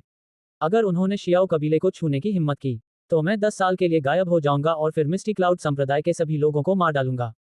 शियाओ यान ने हल्की सी मुस्कान दी। उसकी मुस्कान स्पष्ट रूप से बनावटी और ठंडी थी। शाओ यान की आंखों में अचानक उमड़ी गहरी और निर्मम हत्यारी भावना से भेदी होकर याफी का शरीर सुन्नसा हो गया। उसके हाथ अनायास ही उसकी छाती के सामने आ गए। हालांकि उसकी इस अचानक हरकत से आसपास के जानवरों को उसे गले लगाने और प्यार से सहलाने की तीव्र इच्छा हुई। माफ कीजिए, मैं भूल गया था कि आपको अभ्यास करना ज्यादा पसंद नहीं है। खुद को संभालते हुए जियाओ यान ने याफेई के नाजुक से दिखने वाले हाव भाव को देखा। कुछ पल के लिए वह असमंजस में पड़ गया, फिर उसने माफी मांगते हुए कहा। किसने कहा कि मुझे प्रशिक्षण पसंद नहीं है? मैं भी एक दोजे हूँ, ठीक है। बस 3 साल के प्रशिक्षण के बाद तुम्हारी मारक क्षमता और भी बढ़ गई है। इसकी तुलना हमारे कबीले के उस व्यक्ति से की जा सकती है जो युद्ध के मैदान में लाशों के ढेर से उठ खड़ा हुआ हो। शियाओ यान की बातें सुनकर याफेई ने तुरंत शियाओ यान को तिरस्कार भरी नजर से देखा और असंतुष्टि से कहा, अरे तुम्हारे ये कपड़े, तुम सच में दूसरे दर्जे की रसायनज्ञ बन गई हो। याफी की निगाहें अचानक शाओ यान के लंबे रसायनज्ञ चोगे की छाती पर टिक गईं। जब उसने उस पर लगा श्रेणी चिन्ह देखा तो वह अनजाने में ही हैरानी से चीख पड़ी। के मैं तो बस भाग्यशाली थी। जियाओ यान ने लापरवाही से हंसते हुए कहा, किस्मत, आह, एक आम इंसान के लिए शुरुआती स्तर से दूसरे स्तर के रसायनज्ञ बनने में कम से कम 5 से 6 साल लगते हैं। फिर भी तुम 3 साल में इस मुकाम तक पहुंच गए। मुझे लगता है कि यह महज किस्मत नहीं है। हर पल कुछ चौंकाने वाला खुलासा करने वाले उस नौजवान को देखते हुए याफेई ने बेबसी से आह भरी। शाओ यान ने सिर हिलाया और मुस्कुराया। उसने इस सवाल को आगे नहीं बढ़ाया। इसके बजाय उसकी नज़र हॉल में चारों ओर घूमी और उसने महसूस किया कि वह और याफेई पहले ही सबका ध्यान खींच रहे हैं। तुरंत ही उसने फुसफुसाते हुए पूछा, क्या आप इस नीलामी घर के प्रभारी हैं? तुम्हारी ये बातें सुनकर मुझे बहुत दुख हुआ। ये सुनकर याफेई ने आह भरी और थोड़ा उदास हो गई। उसने कड़वी मुस्कान के साथ जवाब दिया, इस नीलामी घर के मुख्यालय का पूरा अधिकार कबीले के उन बुजुर्गों के हाथों में है। यही उनकी रोजी रोटी है। भला ये कैसे मुमकिन है कि वे मुझे इसे संभालने दें? फिलहाल तो मैं यहाँ सिर्फ कार्यवाहक वरिष्ठ अधिकारी हूँ। शाओ यान की ओर देखते हुए याफी ने झट से मुस्कुराते हुए कहा, हालांकि मैं इस जगह की प्रभारी नहीं हूँ, लेकिन कम से कम मेरे पास भी इस पद से जुड़े कुछ अधिकार तो हैं ही। मुझे नहीं लगता कि आप यहाँ मुझसे मिलने आए हैं, है ना? आपको क्या चाहिए? क्या हमें बात करने के लिए कोई शांत जगह मिल सकती है? जियाओ यान ने अपने चारों ओर मौजूद बड़ी भीड़ पर नजर डाली, जिनके कान खड़े थे, और वे असहाय होकर बोले, जरूर, मेरे पीछे आइए। याफेई मुस्कुराई और सिर हिलाया। वह अभी मुड़ी ही थी कि अचानक उसकी नजर हाइबोडोन पर पड़ी, जो शियाओ यान के पीछे एक क्रिस्टल काउंटर से टेक लगाकर उगते हुए चीजों को देख रहा था। एक पल हिचकिचाने के बाद उसने पूछा, क्या ये बूढ़े साहब आपके साथ हैं? क्या तुम अकेले में बात करना चाहते हो और मेरे पुराने रूप को नजरअंदाज करना चाहते हो? क्या कुछ गड़बड़ होने वाली है? हालांकि याफेई की आवाज धीमी थी, फिर भी हाइबोडोंग ने उसके शब्द सुन लिए। वह मुड़ा और हंस पड़ा। हाइबोडोंग द्वारा इस तरह छेड़े जाने पर याफेई के खूबसूरत चेहरे पर हल्की सी लाली छा गई। हालांकि सौभाग्य से वह मानवीय संबंधों से जुड़े मामलों को संभालने में बेहद कुशल थी। उसने तुरंत एक प्यारी सी मुस्कान दी और कहा, बड़े साहब क्या कह रहे हैं? हमारे नीलामी घर में व्यापार करते समय लोगों को दरकिनार करने का कोई कारण नहीं है। छोटी बच्ची की जबान तो वाकई बहुत तेज है। लेकिन मैं उन बेवकूफों में से नहीं हूं जो दिन भर सिर्फ औरतों के बारे में सोचते हैं। मैं गरीब हूं और यहाँ की चीजें खरीदने के लिए मेरे पास पैसे नहीं हैं। हाइबो डोंग हंसा। ये सुनकर याफेई की आंखों में हैरानी झलक उठी। फिर भी उसके चेहरे पर मुस्कान बनी रही। उसकी ताकत भले ही कमजोर थी, लेकिन इसका मतलब यह नहीं था कि उसकी नजर कमजोर थी। वह हाइबो डोंग की ताकत को पूरी तरह से भेद तो नहीं सकती थी, लेकिन वह इतना जरूर समझ गई थी कि उसके सामने खड़ा बूढ़ा कोई साधारण बूढ़ा नहीं था। इतना काफी था। हम यहाँ तक पहुंचने में बहुत समय लगा रहे हैं। वह बस उब गया है, तुम उसे नजरअंदाज कर सकते हो। जियाओ यान ने याफेई को देखकर मुस्कुराते हुए कहा। याफेई मुस्कुराए। वह मुड़ी और धीरे धीरे हॉल के एक कोने में बनी सीढ़ियों की ओर चल पड़ी। उसकी ऊंची एड़ी के जूते चमकदार और साफ नीले पत्थर के फर्श पर पड़ते ही क्लिक क्लैक की आवाज आई। उसकी सुरुचिपूर्ण चाल देखकर लोग उसके प्रति गहरी लालसा से भर उठे। उसकी नजरें उसकी आकर्षक पीठ पर घूमने के बाद जियाओ यान तेजी से उसके पीछे पीछे हॉल में मौजूद कई लोगों की निगाहों के बीच से निकल गया। कहीं ये बूढ़े आदमी तुम्हारे पुराने रहस्यमयी गुरु तो नहीं है?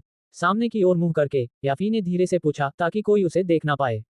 उसके चेहरे पर मुस्कान थी और उसने अभिवादन करने वालों की ओर सिर हिलाया। नहीं, जियाओ यान मुस्कुराया और उसने अपना सिर हिलाया। ओह, ये सुनकर याफेई ने हल्के से सिर हिलाया। उसने तुरंत बोलना बंद कर दिया और उन दोनों को धीरे धीरे कुछ गार्डों की मौजूदगी वाली सीढ़ियों की ओर ले गई। पीछे पीछे आ रहे शाओ यान और हाइबो डोन को देखकर कुछ पहरेदार आपस में घूरने लगे। नियमों के अनुसार कबीले के सदस्य न होने वाले लोगों को आमतौर पर प्रवेश की अनुमति नहीं थी। हालांकि याफेई इस समय कार्यवाहक वरिष्ठ अधिकारी के पद पर थी। उनका अधिकार काफी अधिक था। उस समय उनमें से किसी ने भी उन्हें रोकने की हिम्मत नहीं की। जब वे तीनों प्रवेश करने ही वाले थे, तब एक पहरेदार के पास मजबूरी में आगे बढ़ने का कदम उठाने के अलावा कोई चारा नहीं बचा। लेकिन इससे पहले कि वह कुछ बोल पाता, याफेई ने उसे एक हल्की सी नजर डाली, जिससे वह अपने शब्द गले में ही निगल गया।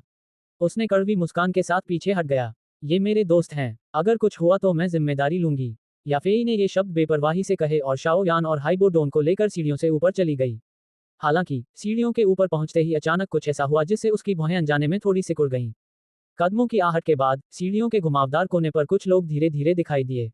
उनका नेतृत्व करने वाला व्यक्ति याफेई के लगभग बराबर उम्र का था। उसका कुछ पीला सा चेहरा स्पष्ट रूप से कामुक सुखों में अत्यधिक लिप्तता का परिणाम था। हालांकि उसका शरीर देखने में मजबूत नहीं लग रहा था, लेकिन उसके शरीर से निकलने वाली हल्की सी ऊर्जा से ऐसा लग रहा था कि वह वास्तव में एक बलवान व्यक्ति है जिसने कुछ समय पहले ही दोषी कक्षा में प्रवेश किया है। पीले चेहरे वाले युवक की निगाहें सीढ़ियों से नीचे याफेई पर टिक गईं, जिनमें कुछ परिवर्तन और लालसा झलक रही थी। ऊंचाई से नीचे के दृश्य को देखते हुए याफेई के सुडौल शरीर की बनावट संयोगवश एकदम स्पष्ट दिखाई दे रही थी। पल भर में उस युवक की सांसें थोड़ी अनियमित हो गईं। ऊपर बैठे युवक के बदलते रूप को भांपते हुए याफेई का सुंदर चेहरा थोड़ा उदास हो गया। उसने सिर उठाकर उस युवक को ठंडी निगाहों से देखा। झरने के पानी जैसी उसकी आंखों में, जिन पर पहले मुस्कान थी, उस क्षण घृणा का भाव साफ झलक रहा था। ही, याफेई, ये जगह हमारे कुल का आधिकारिक कामकाज संभालती है। यहाँ किसी और को आने की इजाजत नहीं है। कहीं ऐसा तो नहीं कि कार्यवाहक पर्यवेक्षक बड़े होकर भी तुम्हें ये बात पता न हो। याफेई की आंखों में घृणा देखकर उस युवक का चेहरा तुरंत और भी उदास हो गया। प्राथमिक कुल में उसकी प्रशिक्षण प्रतिभा को काफी अच्छा माना जा सकता था, लेकिन यही खूबी, जिसकी वजह से दूसरी औरतें उस पर फिदा हो सकती थीं, याफेई के मन में और भी घृणा पैदा कर रही थी। इससे उस घमंडी युवक को बहुत बुरा लगा। मैंने पहले ही कहा है, अगर कुछ गड़बड़ हुई तो मैं जिम्मेदारी लूंगी। कृपया हट जाए। याफेई की ठंडी आवाज में सामने वाले की कोई इज्जत नहीं थी। उसने शियाओ यान का हाथ पकड़ा और सीढ़ियां चढ़ने लगी। अपने अधीनस्थों के सामने इस तरह उपेक्षित किए जाने पर पीले चेहरे वाले उस युवक के होंठों के कोने फड़क उठे। यह विशेष रूप से तब हुआ जब याफी ने शियाओ यान का हाथ पकड़ा। उसकी आंखों में अचानक ईर्ष्या की एक अनकही ज्वाला भड़क उठी। हालांकि याफी आमतौर पर मुस्कुराती रहती थी और बहुत मिलनसार दिखती थी, लेकिन वह जानता था कि इस महिला के दिल में पुरुषों के प्रति एक खास तरह का भेदभाव था। किसी पुरुष का हाथ पकड़ने के लिए उसका पहल करना अत्यंत दुर्लभ था। ही, मुझे आश्चर्य होता था कि वह मुझसे इतनी ठंडी क्यों रहती है। लगता है तुम्हें इस तरह के अपरिपक्व युवक पसंद हैं। वाह, क्या पसंद है। लेकिन मुझे आश्चर्य है कि क्या वह तुम्हें संतुष्ट कर पाएगा। शियाओ यान के शांत चेहरे को देखकर युवक ने उसका उपहास किए बिना नहीं रह सका। याफेई भावहीन होकर सीढ़ियां चढ़ रही थी, मानो उसने उस युवक के अश्लील शब्द सुने ही न हो। हालांकि शियाओ यान, जिसका हाथ उसने कसकर पकड़ रखा था, महसूस कर सकता था कि उसके नाखून पहले ही उसकी हथेली में बुरी तरह से गड़ गए थे। दूसरों के मामलों में दुर्भाग्यवश फंसी शियाओ यान ने असहाय होकर अपना सिर हिलाया। उसने उस पीले चेहरे वाले युवक की ओर ऐसी उदासीन आंखों से देखा जिनमें जरा भी भावना नहीं थी। बदमाश, क्या तुम मरना चाहते हो? शियाओ यान की आंखों को देखकर, जिनमें उसका मूड बेहद खराब था, वह युवक तुरंत गुस्से से भर उठा। उसकी आवाज कठोर और ठंडी थी। ये सुनकर शियाओ यान के कदम थम गए। तभी किसी ने उसका हाथ खींच लिया। उसके सामने खड़ी याफी ने सिर हिलाकर उसे इस मामले को नजरअंदाज करने का इशारा किया। ये देखकर जियाओ यान ने आह भरी और सिर हिलाया। फिर उसने सहमति में सिर हिलाया और उसके पीछे चल दिया। ची, जरा शांत हो जाओ। याफेई, तुम्हारे मापदंड तो वाकई बहुत ऊंचे हैं। अगर तुम्हें सच में कोई लड़का चाहिए, तो मुझे लगता है कि तुम्हें ऐसे लड़के की जरूरत नहीं है ना? याफेई के शब्द ने उस लड़के को और भी ज्यादा गुस्सैल बना दिया। उसने मुंह खोला और बेरहमी से हंस पड़ा। शियाओ यान एक बार फिर रुक गया। उसका हाथ थोड़ा कांप रहा था। उसने याफी द्वारा खींचे जा रहे अपने हाथ को छुड़ाने के लिए उसे झटक दिया। इसके बाद उसने याफी की हिलती हुई पीठ की आकृति को देखा, कंधे उचकाए और उदासीनता से कहा, तुम इसे भी सहन कर सकते हो। याफेई का शरीर अकड़ गया। वह कुछ नहीं बोली। उसकी नाजुक पीठ कुछ थकी हुई लग रही थी। मुझे माफ करना, मैं नहीं कर सकता। जियाओ यान ने हाथ हिलाया। अचानक मुड़कर हंसते हुए युवक को गुस्से से घूरने लगा। सावधान रहो, वह एक सितारा दोषी है। शाओ यान की हरकत को भांपते हुए याफी ने झट से पीछे मुड़ गई। हालांकि उसकी चीख पूरी होने से पहले ही सीढ़ियों पर अचानक एक धमाका हुआ, जिससे उसका सुंदर चेहरा पूरी तरह से स्तब्ध रह गया। तू हरामखोर, क्या तू बढ़ने के लिए कुत्ते का मल खाता है? ऊर्जा विस्फोट के बाद जियाओ यान की वैसी ही काली, ठंडी और क्रूर गालियां सीढ़ियों में गूंज उठीं। आकाश में युद्ध, सी 275, अध्याय 275, दवा की खोज। कुछ चौड़ी सीढ़ियों पर शियाओ यान पलक झपकते ही उस युवक के बगल में प्रकट हो गया। उसने अचानक अपनी मुट्ठी कसी और विस्फोटक शक्ति से युवक के चेहरे पर जोरदार प्रहार किया। हालांकि पीले चेहरे वाले उस युवक का शरीर बहुत मजबूत नहीं था, लेकिन उसकी ताकत कम नहीं थी। जिस क्षण शियाओ यान अचानक हिला, उसे कुछ महसूस हुआ और उसके चेहरे पर तुरंत एक गहरी ठंडक छा गई। उसने अपने हाथ सामने की ओर जोड़ लिए और उसके शरीर में व्याप्त उग्र ऊर्जा बाहर निकल पड़ी। पल भर में ही उसके शरीर पर ऊर्जा का एक आवरण बन गया। अचानक हुए हमले से पिछड़ने के बावजूद वह युवक अपनी ताकत को लेकर बेहद आश्वस्त था। इसके अलावा उसके सामने खड़ा शाओ यान वास्तव में बहुत छोटा था। इसलिए उसे विश्वास था कि विरोधी पक्ष के हमले को उसकी रक्षा पंक्ति को भेदने में बेहद कठिनाई होगी। छोटे बदमाश, आज भले ही याफी तुम्हारी रक्षा करना चाहे, नीलामी घर से आसानी से निकलने की उम्मीद मत रखना। जैसे ही उसने उस हमले को रोका, युवक के मन में एक घना विचार कौंधा। हालांकि उसके मन का यह विचार शांत होने से पहले ही एक जोरदार मुक्के ने उसकी बांह पर जोरदार प्रहार किया। एक हल्की सी चटकने की आवाज आई और उसके बाद युवक का चेहरा बुरी तरह बदल गया। उसके गले से अनजाने में खून की एक घूंट निकल गई। उस जोरदार और क्रूर बल ने उसके शरीर को भी धक्का दिया, जिसके परिणामस्वरूप वह दीवार से जा टकराया। तुरंत ही उसने खून की एक और घूंट थूक दी। उसके पैर जमीन पर धंस गए और उसका शरीर दर्द से कराह उठा। जब उस युवक ने खून की उल्टी की, तभी सीढ़ियों पर खड़ी याफेई ने पीछे मुड़कर देखा। उसने अभी शियाओ यान को सावधान रहने की चेतावनी दी ही थी कि उसने उस युवक को मरे हुए कुत्ते की तरह सिकुड़ा हुआ देखा।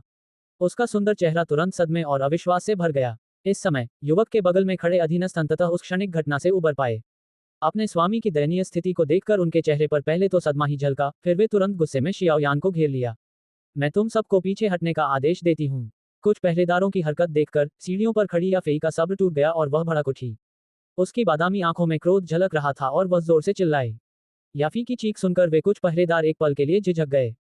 उनके स्वामी में याफी को नाराज करने का साहस तो था, लेकिन इसका मतलब यह नहीं था कि उनमें भी उतना ही साहस था। अगर तुम में से किसी ने भी आगे बढ़ने की हिम्मत की, तो प्राइमा ऑक्शन हाउस से निकाले जाने के लिए तैयार रहो। हालांकि तुम मेरे अधीनस्थ नहीं हो, लेकिन कार्यवाहक पर्यवेक्षक एल्डर होने के नाते तुम जैसे कुछ निकम्मों को निकालना मेरे लिए कोई मुश्किल काम नहीं होना चाहिए। जब याफेई गंभीर थी, तो उनमें एक अलग ही गरिमा झलकती थी।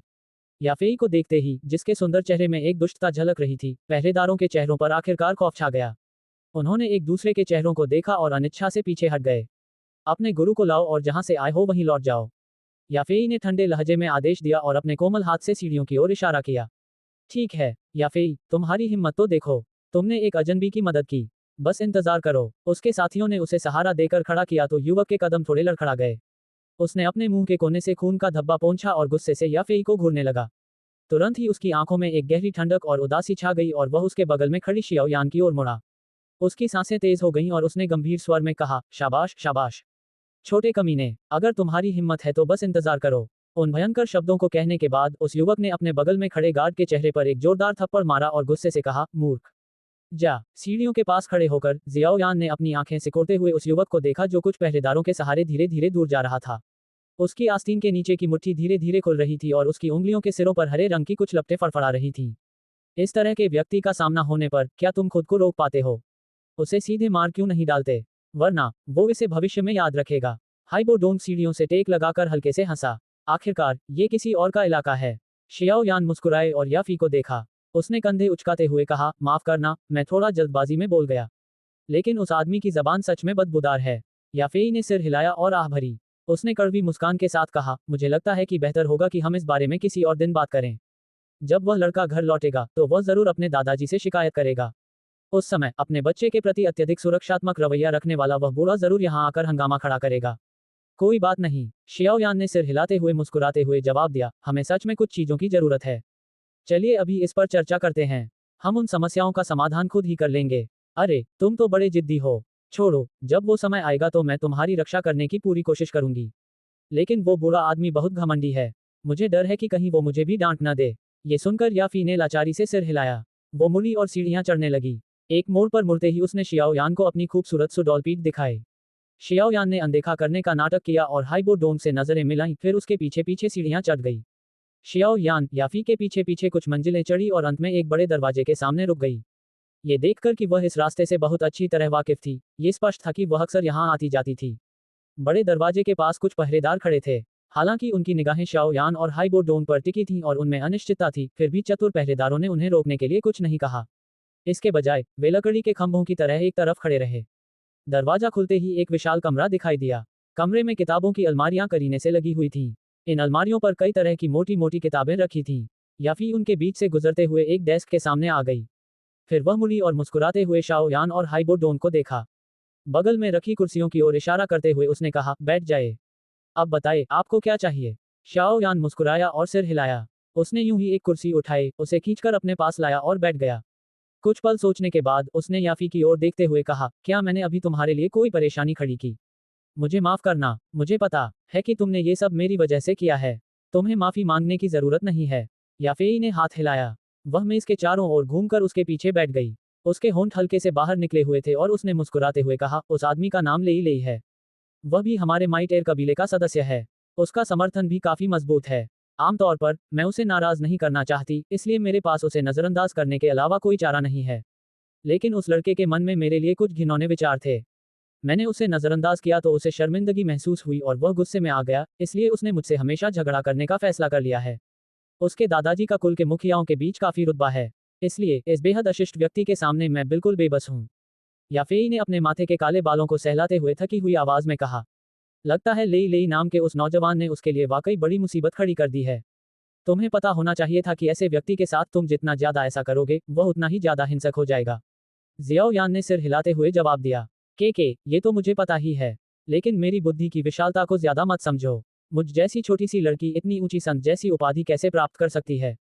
सच में मैं अभी उसे उकसाना नहीं चाहती, लेकिन भविष्य में जब मुझे कमान संभालने का मौका मिलेगा तो ये आदमी उन पहले कचरे में से होगा जिसे मैं बाहर निकाल दूंगी। जब वो समय आएगा तो मेरा बदला उसे डरा देगा। तुम्हें पता होना चाहिए कि औरतें हमेशा सबसे लंबे समय तक दुश्मनी रखने वाली होती हैं। वरना ये कहावत क्यों है कि औरत का दिल सबसे जालिम चीज है? याफेई हल्की सी हंसी। उसकी वर्तमान हंसी अनजाने में ही उसकी महत्वाकांक्षा और शक्ति को प्रकट कर रही थी। याफी की ये बातें सुनकर शियाओ यान और हाइबो डोंग के चेहरे आश्चर्य से भर उठे। उन्हें उम्मीद नहीं थी कि इतनी सौम्य दिखने वाली यह महिला वास्तव में इतनी सहनशील और धैर्यवान होगी। ठीक है, चलो उसके बारे में बात करना बंद करते हैं, इससे मेरा मूड खराब हो जाता है। याफेई ने सिर हिलाया और उसके खूबसूरत चेहरे पर झरने के पानी जैसी कोमल मुस्कान आ गई। उसने शाओ यान को देखते हुए धीरे से कहा, तुम्हें किन चीजों की जरूरत है? बताओ, मैं उन्हें ढूंढने में तुम्हारी मदद करूंगी। शाओ यान मुस्कुराया और सिर हिलाया। उसने भंडारण कक्ष से एक सफेद कागज निकाला जिस पर आध्यात्मिक पुनर्प्राप्ति बैंगनी गोली बनाने के लिए आवश्यक औषधीय सामग्री लिखी हुई थी। इसके बाद उसने वह कागज हाइबो डोंग के सामने याफी को देते हुए मुस्कुराते हुए कहा, कृपया इसे देखें और पता लगाएं कि क्या आप इसमें लिखी सभी औषधीय सामग्री को इकट्ठा कर सकते हैं। शाओ यान की हरकत देखकर हाइबो डोंग के बूढ़े चेहरे पर मुस्कान और भी गहरी हो गई। जब शाओ यान ने सफेद कागज निकाला तो हाइबो डोंग ने उसे अपनी पैनी नजर से सरसरी तौर पर पढ़ डाला। उस पर वही औषधीय तत्वों के नाम लिखे थे जो शाओ यान ने उसे बताए थे। इससे उसे लगा कि शाओ यान ने वाकई इस मामले को अपने दिल में बसा लिया है। मुझे पता था कि अगर तुम्हारे पास करने को कुछ नहीं होता तो तुम नीलामी घर जैसी जगह पर बिल्कुल नहीं आती।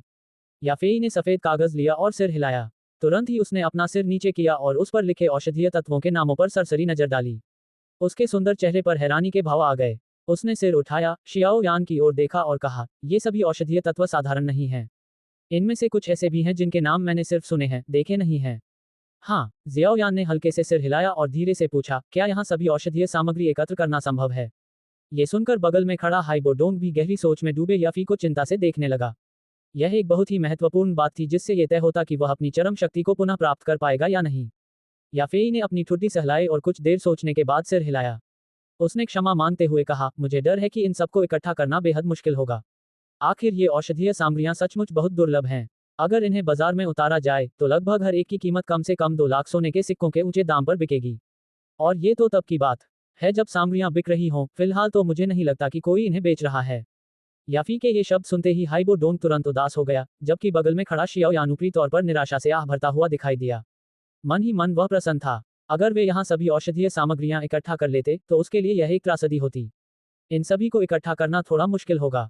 हालांकि मुझे लगता है कि इसमें मौजूद औषधीय सामग्रियों में से आधी को इकट्ठा करने में कोई समस्या नहीं होनी चाहिए। याफी ने अपने विचार व्यक्त किए। आधा भी ठीक है, कम से कम कुछ न होने से तो बेहतर है। जियाओ यान ने सिर हिलाया और आह भरी। ये सुनकर याफेई के सुंदर चेहरे पर अचानक एक शरारती मुस्कान आ गई। उसने मुस्कुराते हुए कहा, हमारे रिकॉर्ड के अनुसार हमारे प्रमुख नीलामी घर से इस कागज पर सूचीबद्ध 4 प्रकार की औषधीय सामग्री प्राप्त की जा सकती हैं। इनमें से प्रत्येक की कीमत कम से कम 2 लाख सोने के सिक्कों से अधिक है।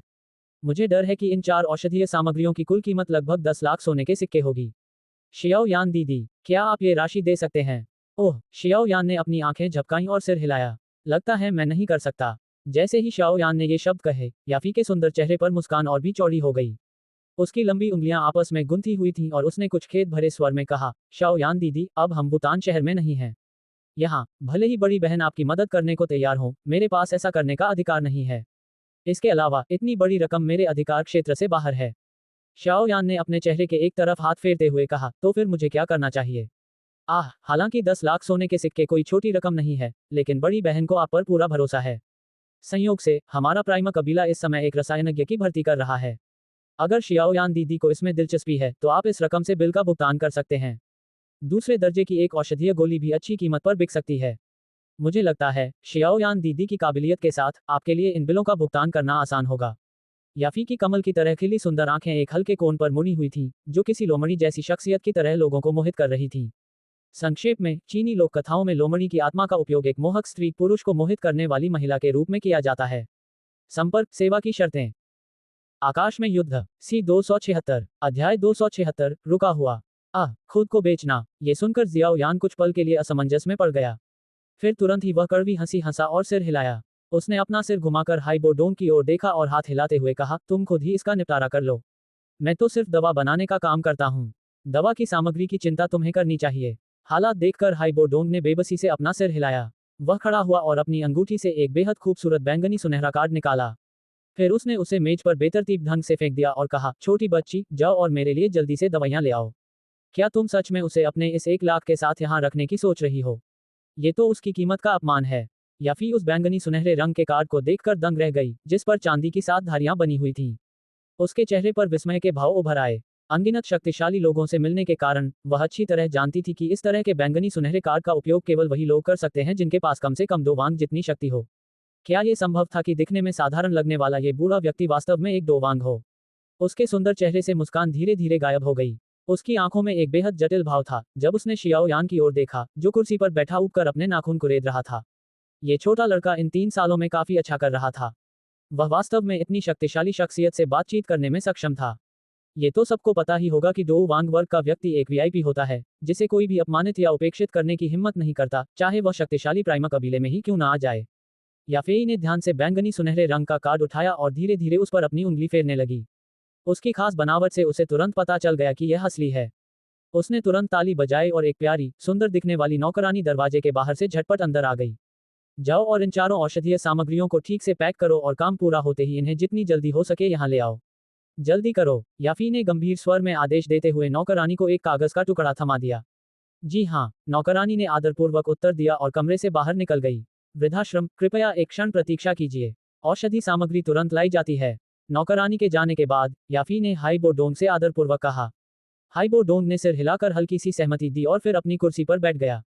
उसने चाय का प्याला उठाया, लेकिन कुछ नहीं बोला और चुपचाप वहीं बैठा रहा। अचानक ये जानकर कि इस साधारण दिखने वाले बूढ़े व्यक्ति के पास वास्तव में इतनी शक्तिशाली शख्सियत है, याफी ने शियाओ यान को चिढ़ाने की हिम्मत खो दी, जिसके साथ बूढ़े व्यक्ति का काफी गहरा रिश्ता था। वह चुपचाप कुर्सी पर बैठी रही। कभी कभी उसकी कुछ अजीब सी निगाहें ऊबे हुए युवक की ओर चली जाती। उन तीनों की खामोशी के बाद कमरे का माहौल धीरे धीरे उदास होता चला गया। समय बीतने के साथ जियाओ यान ने आखिरकार थोड़ा सा माथा सिकुड़ा। वह बोलने ही वाला था कि तभी एक घबराई हुई नौकरानी दरवाजे से अंदर आए और उसने सबसे पहले उस उदास माहौल को तोड़ा। औषधीय सामग्री कहाँ है? बेचैन कदमों की आहट सुनकर याफेई ने अपना सिर उठाया। जब उसने खाली हाथ वाली नौकरानी को देखा तो उसकी भौहें थोड़ी सिकुड़ गईं और उसने गहरी आवाज में पूछा, याफी शियाओ जी, औषधीय सामग्री? औषधीय सामग्री एल्डलेईओ द्वारा जबरदस्ती ले जाई गई। उन्होंने कहा कि ये औषधीय सामग्री पहले से ही किसी के लिए आरक्षित हैं और इन्हें किसी और को बेचा नहीं जा सकता। नौकरानी के चेहरे पर घबराहट के भाव थे और उसने दबी आवाज में कहा, टीएल सीओ जी का अर्थ है युवती कुमारी। इस संदर्भ में इसका प्रयोग कुल की युवती के सम्मान में किया जाता है। धड़ाम, अचानक उसका चेहरा उदास हो गया और याफेई ने अपना हाथ मेज पर जोर से पटका। उसने अपने दांत भींचते हुए कहा, ये बुरा आदमी, ये औषधीय सामग्रियां कम से कम कुछ महीनों से गोदाम में पड़ी थीं। मुझे अब तक ये खबर क्यों नहीं मिली कि किसी ने इन्हें आरक्षित कर लिया है? क्या हुआ? घटनाक्रम में आए अचानक बदलाव को देखकर जियाओ यान ने भौहें चढ़ाकर धीरे से पूछा। या फेई ने धीरे से सांस ली, जिससे उसकी सुडौल छाती थोड़ी ऊपर नीचे हुई। उसने अपने हाथों से धीरे से अपनी कनपटी को सहलाते हुए कड़वी मुस्कान के साथ कहा, वह बूढ़ा लेई का दादा है जिसे तुमने पहले पीटा था और खून की उल्टी करवाई थी। वह प्राइमा कबीले का एक बुजुर्ग भी है और काफी शक्तिशाली है। क्या वह अपने निजी झगड़े का बदला लेने के लिए अपने अधिकार का दुरुपयोग कर रहा है? जियाओ यान ने अपनी आंखें सिकोड़ते हुए हल्की मुस्कान के साथ कहा। उसके बगल में हाइबोडोंग, जो धीरे धीरे अपनी चाय पी रहा था, ने अपनी सफेद भौहें फड़काईं। उसने कुछ नहीं कहा, लेकिन उसके दोनों हाथों में पकड़े चाय के प्याले में रखी चाय पलक झपकते ही ठंडी हवा के कारण बर्फ में जम गई। अरे, वो बूढ़ा आदमी! इस बार तो उसने हद ही कर दी। उसने सच में ऐसा कुछ कर दिया। याफी खड़ी हो गई। उसका सुंदर चेहरा थोड़ा उदास और गंभीर था और उसने बगल में खड़ी नौकरानी से कहा, चलो चलो, मैं खुद जाकर उससे बात करती हूँ। ये सुनकर नौकरानी ने विनम्रतापूर्वक सिर हिलाकर सहमति दी। वह मुड़ने ही वाली थी कि कमरे में एक ठंडी, कर्कश आवाज सुनाई दी, मुझसे बहस करने को मिली। ठीक है, मैं ये भी देखना चाहती हूँ कि आखिर यहाँ किसने मेरे पोते को चोट पहुंचाने की हिम्मत की। जब याफेई ने ये ठंडी सी घुरघुराहट सुनी तो उसके सुंदर चेहरे पर जमी ठंडक और भी गहरी हो गई। उसने मेज पर हाथ जमा रखे और दरवाजे से कमरे में आ रहे कुछ लोगों को ठंडी निगाहों से देखा। समूह का नेतृत्व एक बूढ़ा आदमी कर रहा था, जिसने एक शानदार चोगा पहना हुआ था और जिसका चेहरा कुछ उदास था। उसके पीछे एक पीला सा दिखने वाला युवक और कुछ पहरेदार थे। इस समय वह युवक कुर्सी पर बैठी शियाओ यान को बुरी निगाहों से घूर रहा था। बुजुर्ग लेओ, आपके इस कृत्य का क्या मतलब है? आप कबीले के बुजुर्ग होते हुए भी नीलामी घर के मामलों में दखल देने का अधिकार कैसे पा सकते हैं? और आप ग्राहक द्वारा मंगाई गई औषधीय सामग्री को रोकने की हिम्मत कैसे कर रहे हैं? क्या आप हमारे प्रमुख नीलामी घर की प्रतिष्ठा को धूमिल करना चाहते हैं? याफी का सुंदर चेहरा ठंडेपन से भर गया और उसने गुस्से से उस बूढ़े व्यक्ति को घूरा। उसने गुस्से में आकर उसके सिर पर एक बड़ी सी टोपी रख दी। संक्षेप में, बहुत बड़ी टोपी पहनना इसका मतलब है किसी व्यक्ति पर बड़ा अपराध थोपना। उस भारी भरकम टोपी के नीचे, जिसे देखकर लोगों को सांस लेने में भी दिक्कत होने लगती थी, ली ओ नाम के बूढ़े व्यक्ति के चेहरे पर थोड़ी सी भावहीनता आ गई। फिर तुरंत ही वह ठंडी हंसी हंसते हुए बोला, अरे वाह, क्या गजब का रुतबा है। याफी, यह मत सोचो कि तुम अब सचमुच के बड़े हो गए हो। जब तुम कार्यवाहक पर्यवेक्षक बड़े के पद से कार्यवाहक शब्द हटा पाओगे, तब आकर मुझसे इस तरह बात करोगे। लेकिन मुझे लगता है कि आपको ऐसा मौका नहीं मिलेगा। प्राइमा ऑक्शन हाउस के कार्यवाहक पर्यवेक्षक एल्डर के रूप में आपने बिना अनुमति के बाहरी लोगों को हमारे कबीले के महत्वपूर्ण क्षेत्रों में चुपके से प्रवेश कराया और यहां तक कि कबीले के एक सदस्य को चोट भी पहुंचाई। जब अगली एल्डर सभा की बैठक होगी, तो मैं इन अपराधों के लिए अन्य एल्डर से आपको पद से हटाने की गंभीर मांग करूंगा। कमरे में प्रवेश करते ही लेईओ की तीखी और क्रूर निगाहें शियाओ यान और हाइबो डोंग पर पड़ी। युवा शियाओ यान पर उसने ज्यादा ध्यान नहीं दिया। केवल उसकी छाती पर लगे द्वितीय स्तर के रसायनज्ञ के बैच को देखकर ही उसके मन में क्षणिक आश्चर्य हुआ। हालांकि यह आश्चर्य मात्र ही था। अपने पद के कारण वह कई द्वितीय स्तर के रसायनज्ञों से मिल चुका था। इसलिए उसकी दृष्टि का अधिकांश भाग भावहीन हाइबोडोन पर केंद्रित था। हालांकि अपनी पारखी क्षमता के कारण वह स्वाभाविक रूप से हाइबोडोन के इरादों को नहीं समझ पाया। तुरंत ही उसके मन की अज्ञानता ने उसे निर्भीक बना दिया। यदि दूसरा पक्ष डो लिंग या डो वांग श्रेणी का होता तो उसे ऊर्जा के उतार चढ़ाव का पता चल जाता। लेकिन फिलहाल लेईओ ने महसूस किया कि हाइबोडोन के पूरे शरीर में ऊर्जा प्रवाह का जरा सा भी संकेत नहीं था। इसके केवल दो ही कारण हो सकते थे। एक ये कि दूसरा पक्ष डो वांग या डो हुआंग से भी श्रेष्ठ था। दूसरा ये कि दूसरे पक्ष की शक्ति इतनी कमजोर थी कि उसके शरीर में मौजूद डोची को महसूस करना लोगों के लिए मुश्किल हो रहा था। हालांकि लेईओ के पास जियामा साम्राज्य के सभी डो हुआंगों को जानने की योग्यता नहीं थी, फिर भी उन्हें उन सभी को देखने का अवसर मिला। दुर्भाग्य से वे कुछ डो हुआंग उनके सामने मौजूद हाइबोडोंग नहीं थे। तब एकमात्र स्पष्टीकरण दूसरा ही बचता था। बड़े लेईओ, शायद आप नीलामी घर के कुछ गुप्त नियमों को भूल गए हैं। कुछ बड़े ग्राहक वाकई इस जगह में आने के योग्य होते हैं। लेई के मामले में ये पूरी तरह से उसकी अपनी गलती थी। उसे सबक सिखाने के लिए दूसरों द्वारा की गई कार्रवाई को दोष नहीं दिया जा सकता। याफी ने ठंडे लहजे में कहा। तेज जबान वाली लड़की, बड़ा ग्राहक, ठीक है, तुम आकर मुझे इन दोनों की पहचान बताओ और मुझे ये अंदाजा लगाने दो कि ये असल में कितने बड़े हैं। क्या इन्होंने तुम्हारी बताई योग्यता हासिल कर ली है? लेईओ ने होंठ कसकर बंद किए और गंभीर स्वर में जवाब दिया। जियामा पवित्र नगर में उसके अच्छे संपर्क थे। वह नगर के कुछ बड़े लोगों को जानता था, साथ ही कई ऐसे लोगों को भी जो दूसरे प्रभावशाली नगरों के सरगना थे। लेकिन उसने शियाओ यान या हाइबोडोन को पहले कभी नहीं देखा था। लेईओ की बातें सुनकर याफी थोड़ी सुस्त पड़ गई। वह शियाओ यान की पहचान जानती थी, लेकिन शियाओ वंश इतना प्रभावशाली नहीं था कि लेईओ, जो अपने वंश में अपने अहंकार और दबंग स्वभाव के लिए प्रसिद्ध था, को डरा सके। जहां तक दूसरे हाइबोडोन की बात है, उसके बारे में उसे जरा भी जानकारी नहीं थी। याफेई को अवाक देखकर लेईओ का चेहरा बेहद प्रसन्न हो उठा। उसने गंभीर स्वर में कहा, लगता है भतीजी को भी दूसरे पक्ष की पहचान का ठीक से पता नहीं है। तुम तो इन अजनबियों को हमारे कबीले के महत्वपूर्ण परिसर में लाने की हिम्मत कर रही हो। लगता है तुम इस पद के लिए बिल्कुल भी योग्य नहीं हो। लेईओ द्वारा इस तरह मजबूर किए जाने पर याफी का चेहरा तुरंत गुस्से से लाल हो गया। उसने अपने दांत भींचते हुए कहा, मैं इस बारे में तुमसे बहस नहीं करूंगी। वे औषधीय सामग्रियां पहले उन्होंने खरीदी थीं। उन्होंने भुगतान भी कर दिया था, लेकिन तुमने सामान को रास्ते में ही रोक दिया। अगर यह बात फैल गई और प्राइमा ऑक्शन हाउस की प्रतिष्ठा को नुकसान पहुंचाया, तो मैं देखना चाहती हूं कि तुम प्रथम एल्डर को क्या स्पष्टीकरण दोगे। जैसे ही प्रथम एल्डर ये दो शब्द उनके कानों में पड़े, लेईओ का चेहरा स्पष्ट रूप से बदल गया। इस नाम का उन पर स्पष्ट रूप से नकारात्मक प्रभाव पड़ा। हालांकि जब उन्होंने अपना सिर झुकाकर अपने प्यारे पोते के पीले सफेद चेहरे पर एक नजर डाली, तो उनके भीतर क्रोध उमड़ आया। उन्होंने ठंडी मुस्कान के साथ कहा, ये औषधीय सामग्रियां पहले ही किसी ने आरक्षित कर ली हैं। बात सिर्फ इतनी है कि मैं नहीं चाहता कि भविष्य में जब वह आकर इन्हें ले जाए, तो हमें उन्हें न दे पाने का कारण बताना पड़े। तुम बकवास। याफेई का चेहरा गुस्से से लाल हो गया। उसके बेतुके तर्क से परेशान होकर याफेई ने गुस्से में मेज पर हाथ पटका। वह इतनी क्रोधित हो गई थी कि उसने सीधे अपशब्दों का प्रयोग कर दिया। अगर किसी ने इतना बड़ा बिल आरक्षित किया था, तो मुझे कैसे पता नहीं चला। एल्डर लेईओ, आपका ये तरीका एक एल्डर के रूप में आपके पद के अनुरूप बिल्कुल भी नहीं है। याफी ने गुस्से से कहा, मैं इस मामले की रिपोर्ट स्वयं प्रथम एल्डर से करूंगी। जैसे ही उसने बोलना शुरू किया, याफेई गुस्से से खड़ी हो गई। उसकी इस हरकत को देखकर अब तक चुप रहे शियाओ यान ने आखिरकार एक गहरी सांस ली। वह उठा, मेज के पास गया और याफेई को खींच लिया। फिर उसने उसे कुर्सी पर बिठाया, उसके सिर पर हाथ फेरा और मुस्कुराते हुए कहा, यह स्पष्ट है कि इन मामलों का समाधान तर्क से नहीं हो सकता। मुझे संभालने दीजिए, कोई शरारत मत करना। वो बूढ़ा आदमी एक डलिंग है। चाहे तुम कितनी भी असाधारण क्यों ना हो जाओ, उसे हरा नहीं सकती। शियाओ यान की अंतरंग हरकतों से याफेई का सुंदर चेहरा थोड़ा लाल हो गया। उसने एक पल के लिए थोड़ा संघर्ष किया, लेकिन उसे कोई प्रतिक्रिया नहीं मिली। मुस्कुराते हुए कोमल और सुंदर चेहरे को देखते हुए उसने कुछ जल्दी से कहा, सचमुच, मैं कुछ नहीं करूंगा। शियाओ यान मुस्कुराया, मुड़ा और कुर्सी पर बैठे हाई बोडोंग की ओर देखा। उसने बेपरवाही से कहा, ओल्ड हाई याफी की यह हालत आपके मामले की वजह से है। आप यूं ही तमाशा मत देखते रहिए। जो जरूरी लगे वो कीजिए। आकाश में युद्ध सी 277 अध्याय 277 घटिया कमीना। शाओ यान की बातें सुनकर उसके पीछे खड़ी याफी ने भी छटपटाना बंद कर दिया। उसकी निगाहें उस बूढ़े आदमी पर टिक गईं जो चाय के कप से खेल रहा था। थोड़ी देर पहले मिले उस बैंगनी सुनहरे कार्ड को याद करके वह धीरे धीरे शांत हो गई। दूसरी ओर शाओ यान के बोलने के बाद लेईओ ने भी अपनी निगाहें हाइबो डोन की ओर घुमा लीं। हाइबो डोन के उदासीन भाव को देखकर लेईओ की आंखें सिकुड़ गईं। उसका सिर थोड़ा बेचैन हो गया और उसने धीमी और कोमल आवाज में पूछा, तुम कौन हो? हाइबो डोंग ने धीरे से अपना सिर हिलाया और ऊपर देखा। उसकी निगाहें 10,000 साल पुराने बर्फ के ग्लेशियर की तरह उदासीन थीं और उसने यूं ही लेईबो पर एक नजर डाली। तुरंत ही उसने अपना सिर नीचे कर लिया और जमी हुई चाय के कप को देखने लगा। थोड़ी देर चुप रहने के बाद उसने कहा, प्राइमतेंगशान, वह कचरा अभी भी जिंदा है ना? वह शांत और उदासीन आवाज निस्संदेह बिजली की तरह थी, हिंसक और अचानक, जो शियाओ यान और याफी को छोड़कर कमरे में मौजूद लोगों के कानों के पास अपनी उपस्थिति का एहसास करा रही थी, उन्हें तब तक हिला रही थी जब तक वे लकड़ी के खंभे की तरह सुस्त न हो जाएं। हे भगवान, ये प्रथम एल्ड के बारे में इस तरह बात कर रहे हैं। प्रथम एल्ड जियामा साम्राज्य के 10 शक्तिशाली लोगों में से एक हैं।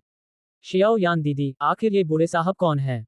याफी ने अपना छोटा सा मुंह थोड़ा सा खोलकर कुर्सी पर बैठे हाइबो डोन को हैरानी से देखा।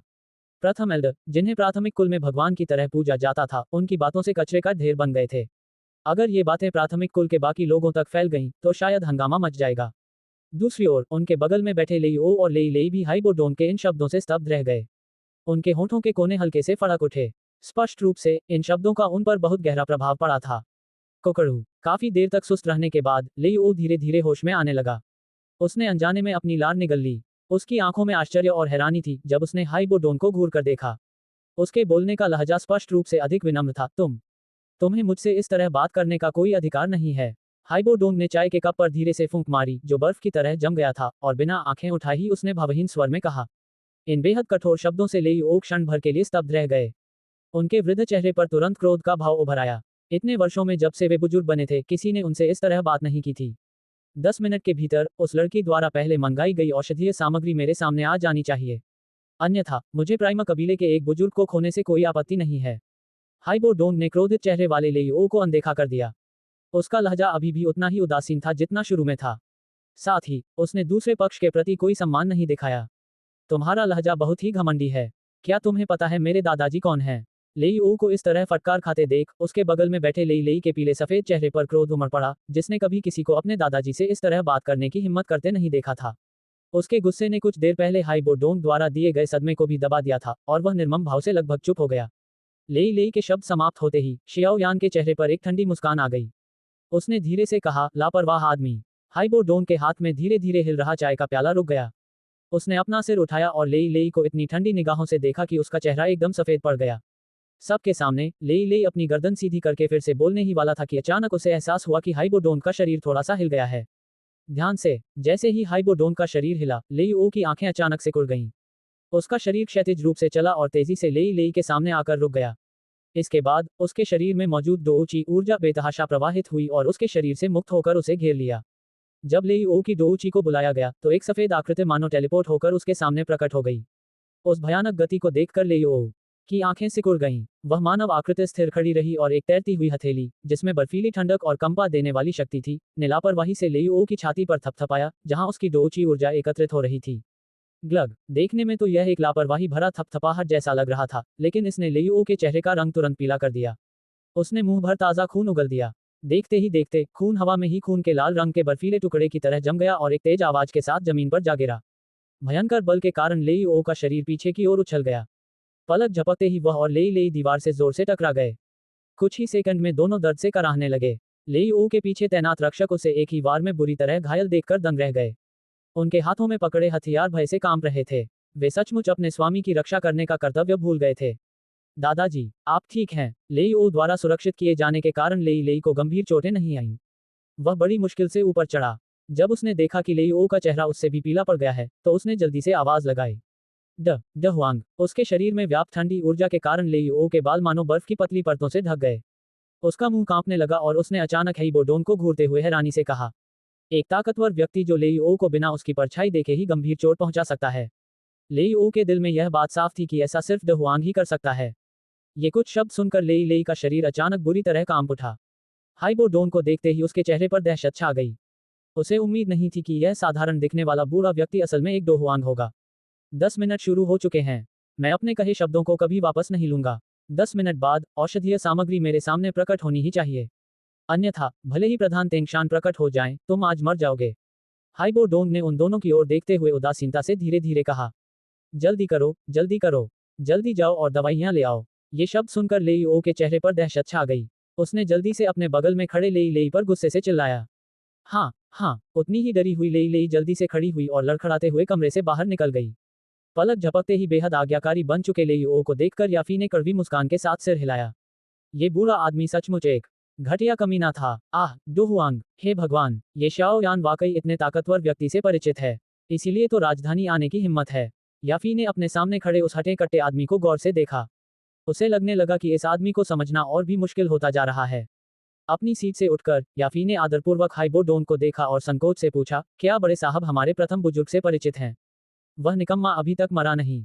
हाइबो डोंग धीरे धीरे अपनी सीट पर वापस बैठा और एक बार फिर एक ऐसा साहसी वाक्य बोला जिससे जमीन पर लेटे हुए लेईओ का शरीर कांप उठा। हाइबो डोंग के इन साहसी शब्दों से याफी थोड़ी शर्मिंदा हो गई। उसने धीरे से कहा, प्रथम एल्डर ठीक हैं। क्या मैं आपका नाम पूछ सकती हूँ? जब तुम उस निकम्मे आदमी को देखो तो बस उसे बता देना कि मैं हाइबो डोंग मरा नहीं हूँ। उसे अपने आप पता चल जाएगा। हाइबो डोंग ने धीमी आवाज में कहा। जी हाँ, ये शब्द सुनकर याफेई ने केवल आदरपूर्वक उत्तर दिया। उसके हाथ आपस में जुड़ गए, मानो वह असमंजस में हो। उसकी निगाह अचानक मेज पर रखे बैंगनी सुनहरे कार्ड पर पड़ी और उसने जल्दी से उसे उठा लिया, मानो उसे लौटाना चाहती हो। नियमों के अनुसार एक डो हुआंग को ही इस तरह का भव्य सत्कार प्राप्त हो सकता था। आपको इसे लौटाने की जरूरत नहीं है। वह इसे नहीं लेगा। याफेई की इस हरकत को देखकर जियाओ यान मुस्कुराया और हाइबो डोंग की ओर देखते हुए पूछा, क्या मैं सही कह रहा हूँ, ओल्ड हाई? ये आदमी, ये छोटी बच्ची तुम्हारी प्रेमिका भी नहीं है। क्या तुम्हें इस बच्ची को ये थोड़े से पैसे बचाने में मदद करने की जरूरत है? हाइबो डोंग ने अपने होठों को सहलाते हुए बेबसी से कहा। जब हाइबो डोंग ने ये शब्द कहे तो याफी का सुंदर चेहरा थोड़ा लाल हो गया। उसने बैंगनी सुनहरे रंग का कार्ड पकड़ा और एक पल के लिए हिचकिचाई, फिर एक नौकरानी को बुलाया और उसमें से कुछ पैसे निकालने का आदेश दिया। हालांकि नौकरानी के जाने से पहले उसने उसे कीमत आधी करने का निर्देश दिया। ही, छोटी बच्ची को तो वाकई अच्छे से व्यवहार करना आता है। हालांकि याफेई की आवाज बहुत धीमी थी, फिर भी वह हाइबो डोंग के कानों तक पहुंच गई। उसी क्षण उसने मुस्कुराते हुए सिर हिलाया, स्पष्ट रूप से उसके इस व्यवहार से वह प्रभावित हुआ था। शाओ यान मुस्कुराया, मुड़ा और याफी को घूरने लगा, जिसका चेहरा बेहद खूबसूरत था। उसने अचानक पूछा, हाँ, क्या तुम मुझे ये पता लगाने में मदद कर सकते हो कि नीलामी घर में ऐसी कोई चीज है जिससे आध्यात्मिक शक्ति वापस मिल सके? आध्यात्मिक शक्ति पुनः प्राप्त करना। ये सुनकर याफेई एक पल के लिए अवाक रह गई। तुरंत ही उसने भौहें चढ़ाकर कहा, ये चीजें तो वाकई अनोखी हैं।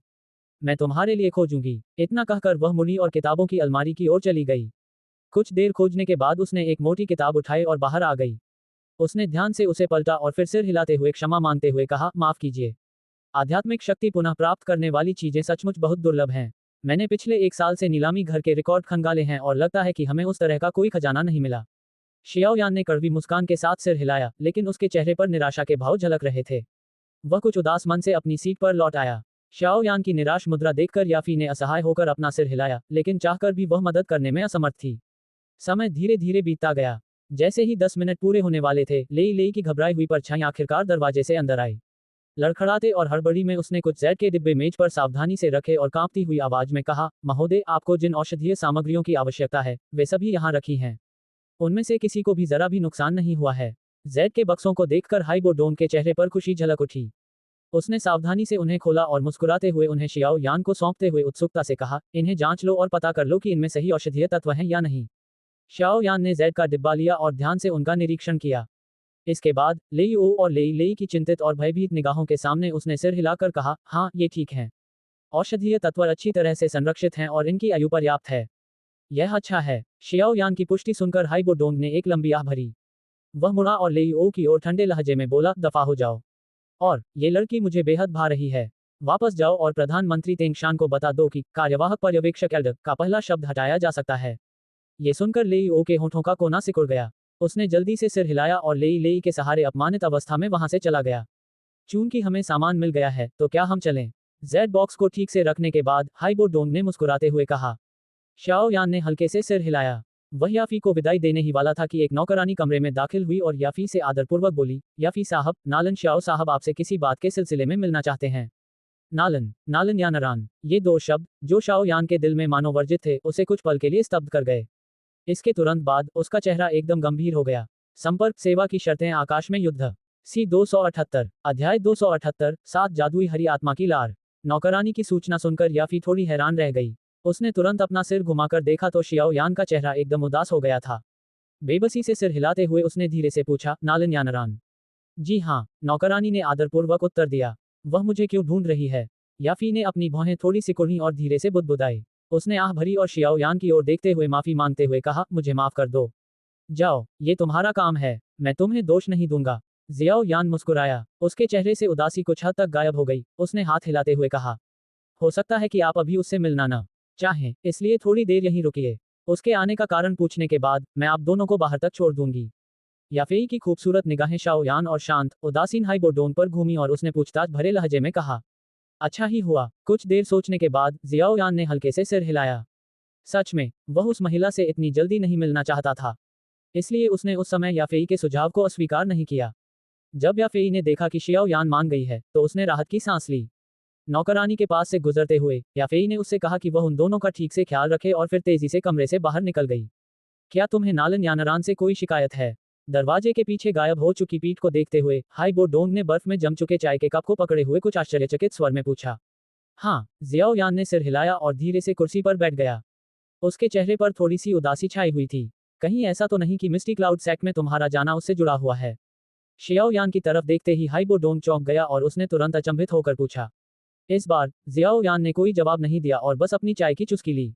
उसकी सिकुड़ी हुई आंखों में हल्की सी ठंडी चमक थी। शाओ यान के हाव भाव को देखकर हाइबो डोंग को जवाब समझ आ गया और उसने आगे पूछताछ नहीं की। उसने धीरे से अपना सिर हिलाया। ऐसा लग रहा था कि वह मिस्टी क्लाउड सेक्ट में जाने के शाओ यान के इरादे को कुछ हद तक समझ गया था। हालांकि वह अब भी इस बात को लेकर असमंजस में था कि नालन यानरान नाम की उस महिला ने शाओ यान के साथ क्या किया था।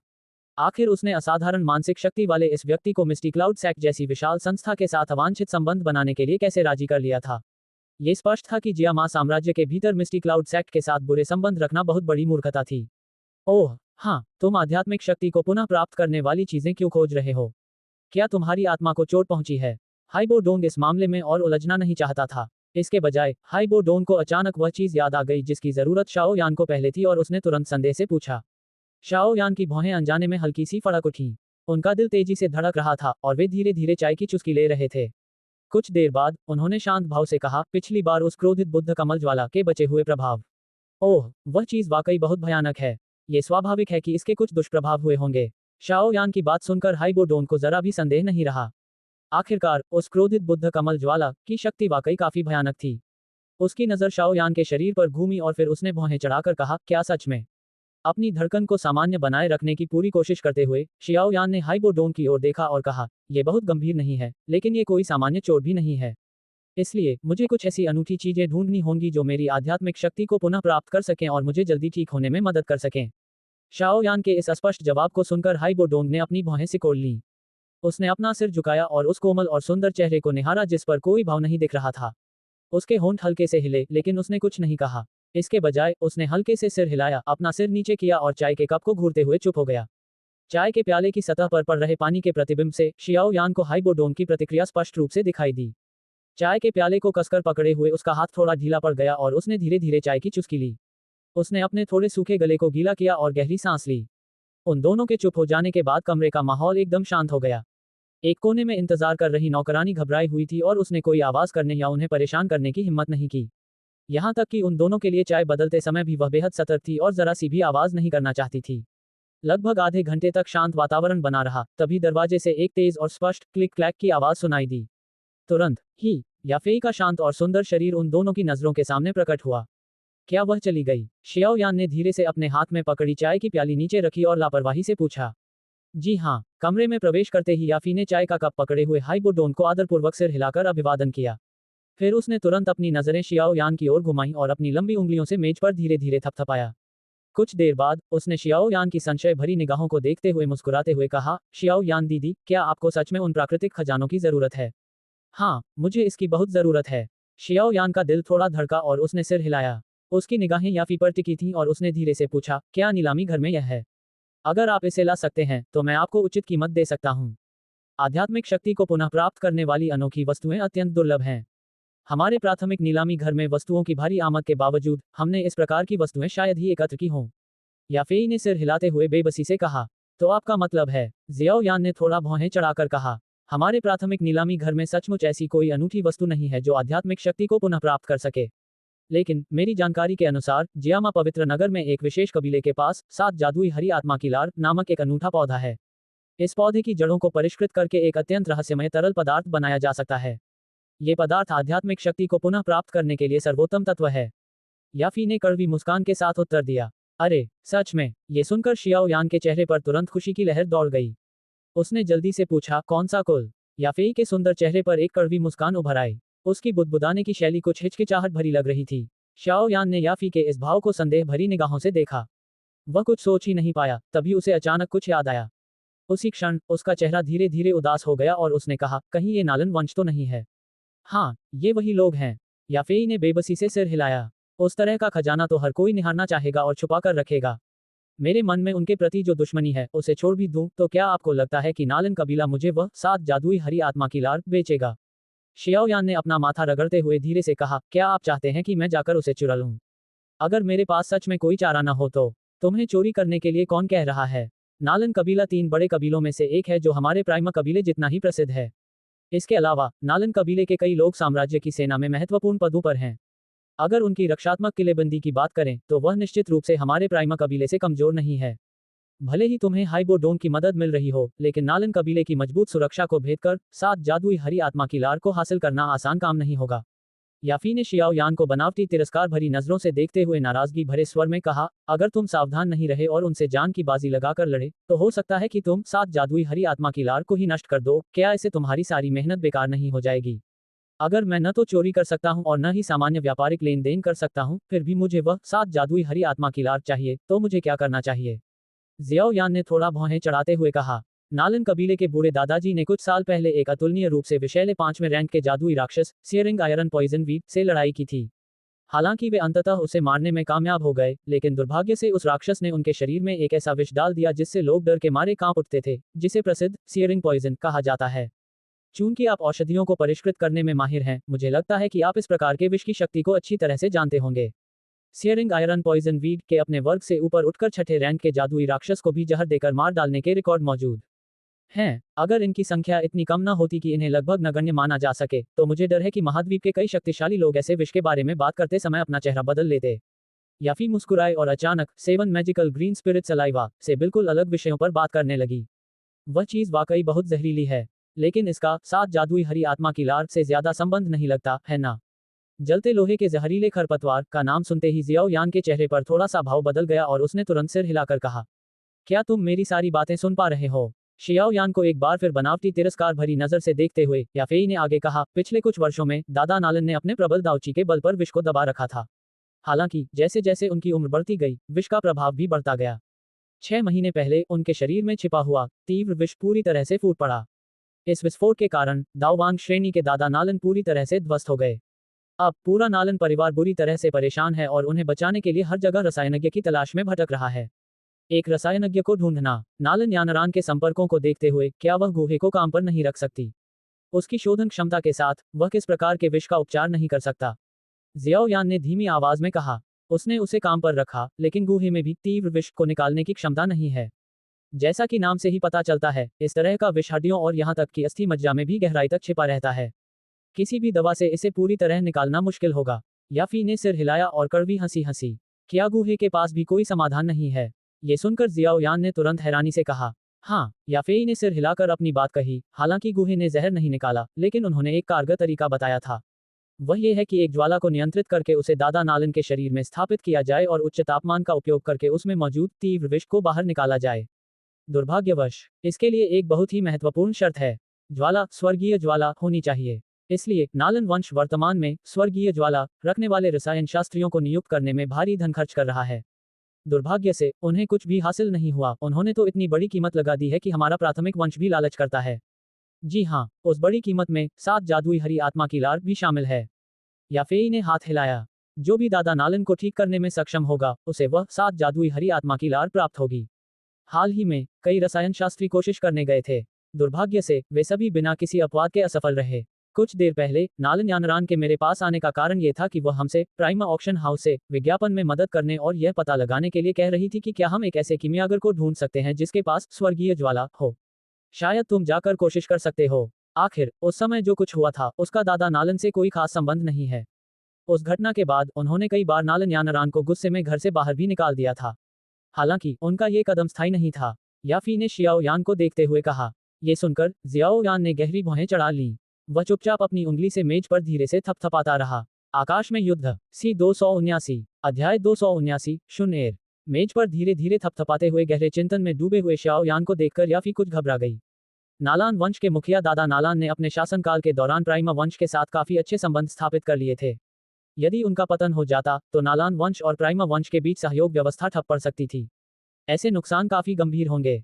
बेशक याफेई को यह उम्मीद नहीं थी कि शियाओ यान अपनी शक्ति से दादा नालन के शरीर से विष निकाल देगा।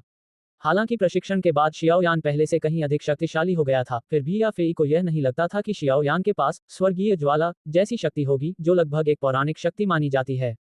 याफी को शियाओ यान की प्रतिक्रिया की इतनी परवाह इसलिए थी क्योंकि वह शियाओ यान के पीछे छिपे रहस्यमय शिक्षक को कार्रवाई करने के लिए उकसाना चाहती थी। भूटान शहर में शियाओ यान द्वारा दिखाई गई भयानक शक्ति का थोड़ा सा भी अंश देखने के बाद याफी को एहसास हो गया था कि वह रहस्यमय और समझने से परे है। ऐसी स्थिति में अगर वह कार्रवाई करने को तैयार हो जाए तो दादा नालन का जीवन, जो खतरे में था, सचमुच बच सकता है। हालांकि मैंने इसे कभी आजमाया नहीं है, लेकिन गुहे द्वारा बताई गई विधि को सुनकर मुझे लगता है कि यह बेहद जोखिम भरा काम होगा, है ना? किसी दूसरे व्यक्ति के शरीर में स्वर्गीय ज्वाला डालना। अगर ज्वाला छोड़ने वाले व्यक्ति में जरा सी भी जान से मारने की मंशा या लापरवाही हो तो दादा नालन पल भर में राख में बदल सकते हैं। फिर भी आप मुझे जाकर कोशिश करने का सुझाव दे रहे हैं। आपको पता होना चाहिए कि नालन यानरान की मौजूदगी में मैं अपनी भावनाओं को ठीक से नियंत्रित कर पाऊंगी या नहीं, इस बारे में मुझे पक्का पता नहीं है। काफी देर चुप रहने के बाद शियाओ यान ने आखिरकार धीरे से बोलना शुरू किया। याफेई ने कड़वी मुस्कान के साथ सिर हिलाया और कहा, यह वाकई बहुत खतरनाक बात है। लेकिन नालन कबीले के पास भी कोई विकल्प नहीं है।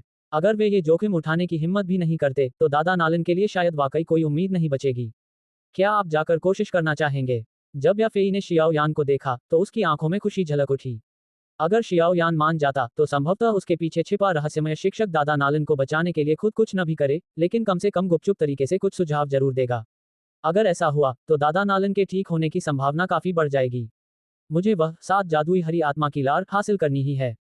ये बेहद जरूरी है। शियाओ यान ने अपने होंठ कसकर बंद कर लिए। थोड़ी देर बाद उसने भौहें चढ़ाकर धीमी आवाज में कहा, क्या आपके पास वो खास औजार हैं जिनसे मैं अपना रूप बदल सकूं? आपको नालन कबीले से मेरी दुश्मनी के बारे में तो पता ही होगा।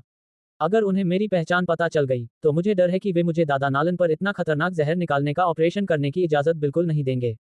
उफ, कितनी मुसीबत है। कुछ अधीरता से दिख रही और भौहें चढ़ाए हुए शियाओ यान को देखकर याफी ने तुरंत कुछ देर सोचा और फिर सिर हिलाया।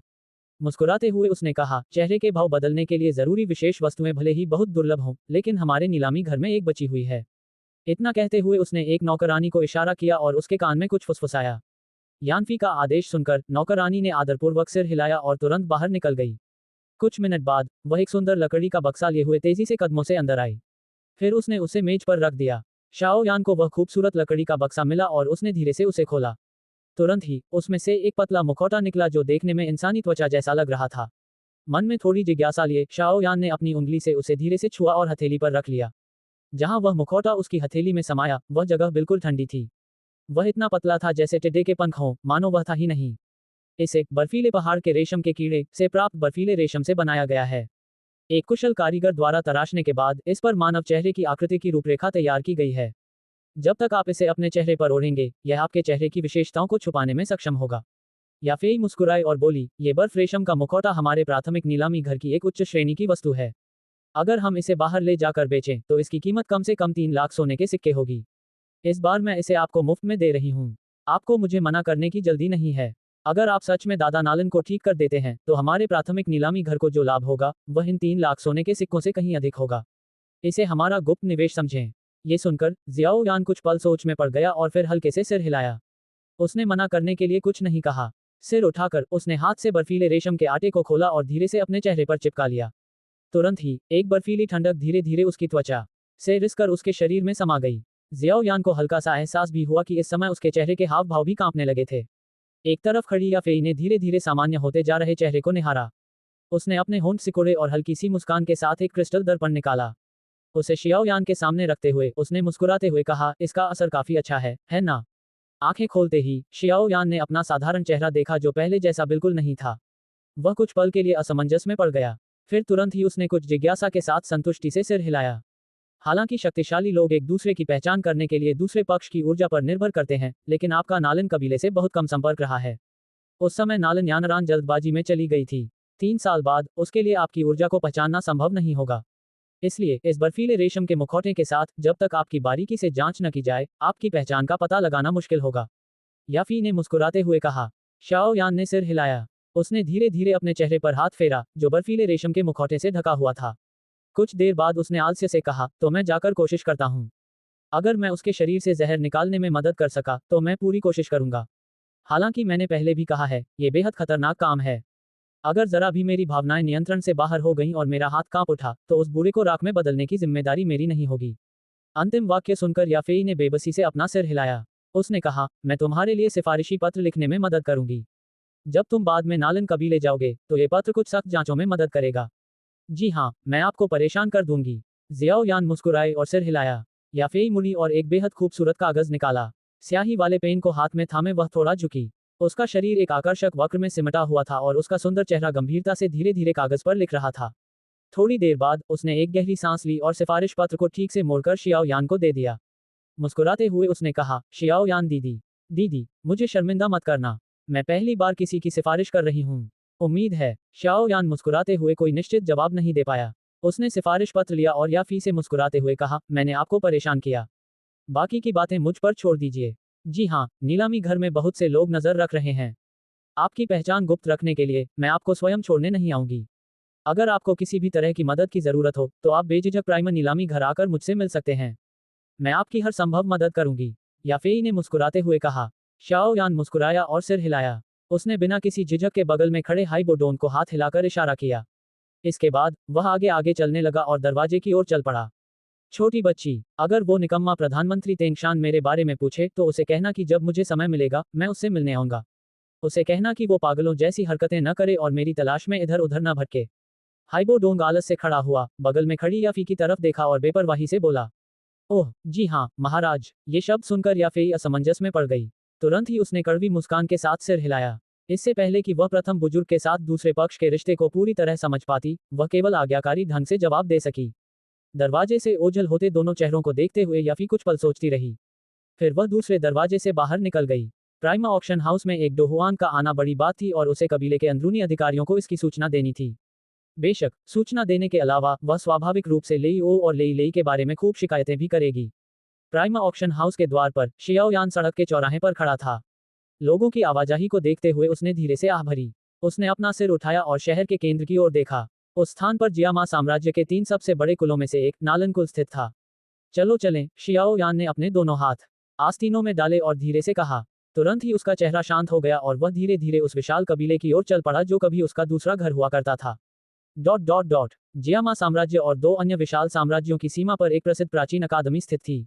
इससे एक प्राचीन आभा निकलती थी जो महान अनुभव से परिपूर्ण थी। यद्यपि अकादमी का बाहरी स्वरूप ऐसा नहीं था कि लोग आश्चर्यचकित या विस्मयचकित हो जाएं, फिर भी इसकी ख्याति और अतुलनीय शक्ति के कारण तीनों विशाल साम्राज्यों को भी इसके प्रति विनम्रता का भाव रखना पड़ता था। वे किसी भी प्रकार से इसका अनादर करने या इसे उकसाने का साहस नहीं करते थे। पुराने अकादमी में हर जगह से छात्र एकत्रित थे। उनके गृह क्षेत्र में, जहां उनके कबीले का शासन था, वहां के लोग अपने अपने क्षेत्र में सर्वश्रेष्ठ प्रतिभावान या विलक्षण प्रतिभा के धनी माने जाते थे। लेकिन यहाँ प्रतिभावान लोग मात्र कुछ ही थे। इसलिए जो लोग अपने गृह नगर में प्रशिक्षण प्रतिभा पर गर्व कर सकते थे, वे यहाँ नामात्र के ही योग्य थे। सभी नए छात्रों के प्रवेश समारोह के दौरान वह बूढ़ा व्यक्ति जो बेहद सुस्त लग रहा था, मानो अपनी कब्र में कदम रखने ही वाला हो, उसने केवल 2 छोटे वाक्य कहे, आपकी अतीत में जो भी स्थिति रही हो, आप सभी यहाँ जियानान अकादमी के छात्र मात्र हैं और एक दूसरे के समान हैं। अगर आप इस अकादमी में लड़ते हैं तो मुझे कोई परवाह नहीं, जब तक कोई मौत न हो। लेकिन अगर कोई अपने कुल की ताकत का इस्तेमाल करके बदला लेने की हिम्मत करता है तो जियानान अकादमी हर किसी का ख्याल रखेगी, चाहे कितने भी लोग आएं। उस बुजुर्ग व्यक्ति की विशाल और प्रभावशाली उपस्थिति ने अचानक ही इन कुछ संक्षिप्त वाक्यों को सभी छात्रों के दिलों में दृढ़ता से अंकित कर दिया। इस जगह पर अगर तुम अजगर हो तो कुंडली मारकर बैठ जाओगे, अगर तुम बाघ हो तो दुबक जाओगे। इस प्राचीन अकादमी के एक दूरस्थ पर्वत शिखर पर हल्के हरे रंग की पोशाक पहने एक युवती चट्टान के किनारे भव्यता से खड़ी थी।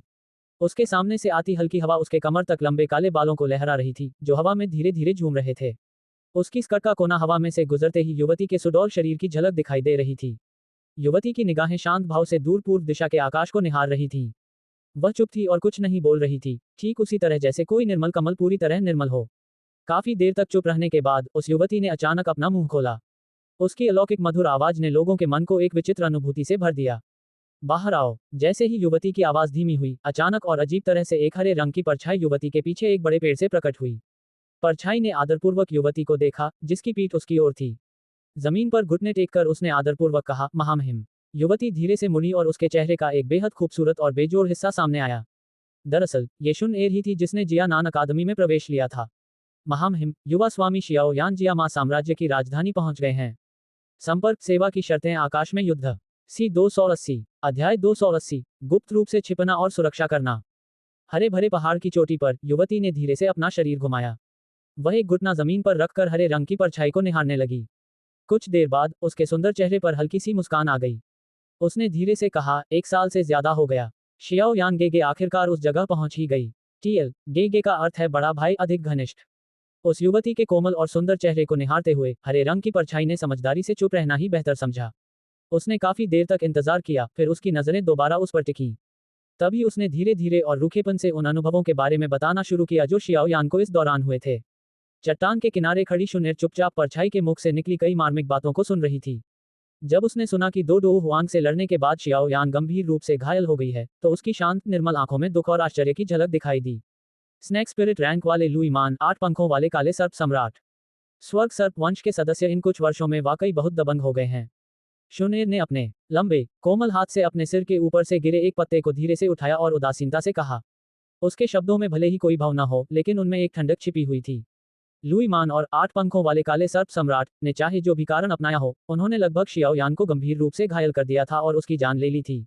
ये बात सच थी। मैं भविष्य में इस मामले में उन्हें जवाबदेह ठहराऊंगी। लेकिन क्या आपने शियाओ यान गेगे के साथ मौजूद दो हुआंग की पहचान की स्पष्ट रूप से जांच की है? हरे रंग का पेड़ का पत्ता शुनेर की हथेली से आधा इंच ऊपर लटका हुआ था।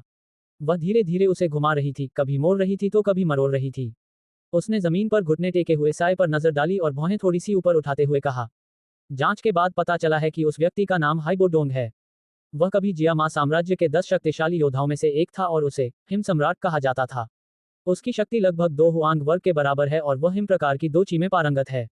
इसके अलावा ऐसा लगता है कि उसका प्राइमा कबीले के नेता से कोई गहरा संबंध है।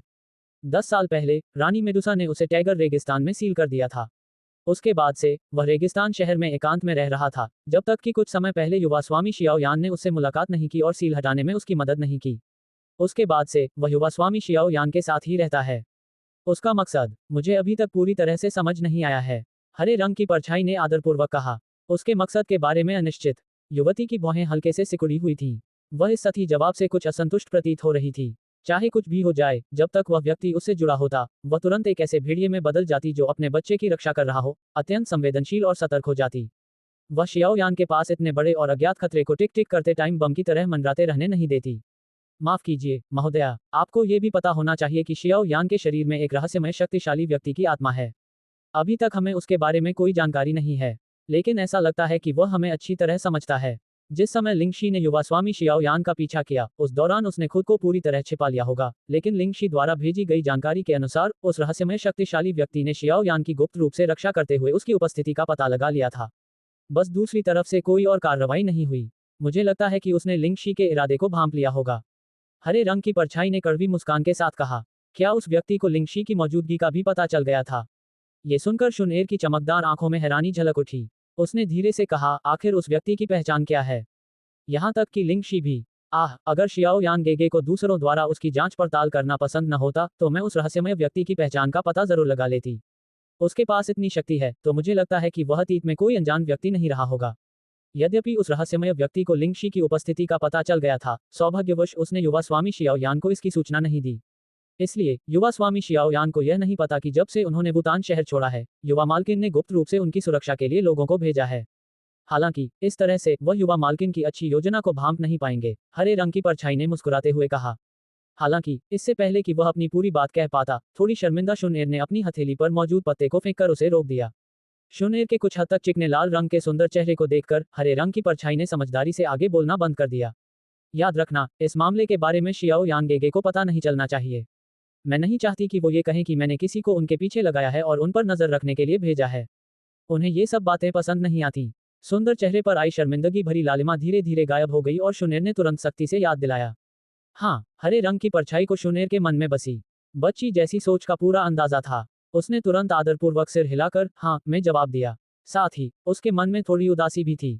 हालांकि युवती के चेहरे पर हमेशा मुस्कान रहती थी, लेकिन उसके स्वभाव को समझने वाली हरे रंग की परछाई जानती थी कि इस तरह की संयमित और सधी हुई मुस्कान के पास आना कभी कभी उन लोगों की तुलना में कहीं ज्यादा मुश्किल होता है जो गंभीर चेहरा बनाए रखते हैं।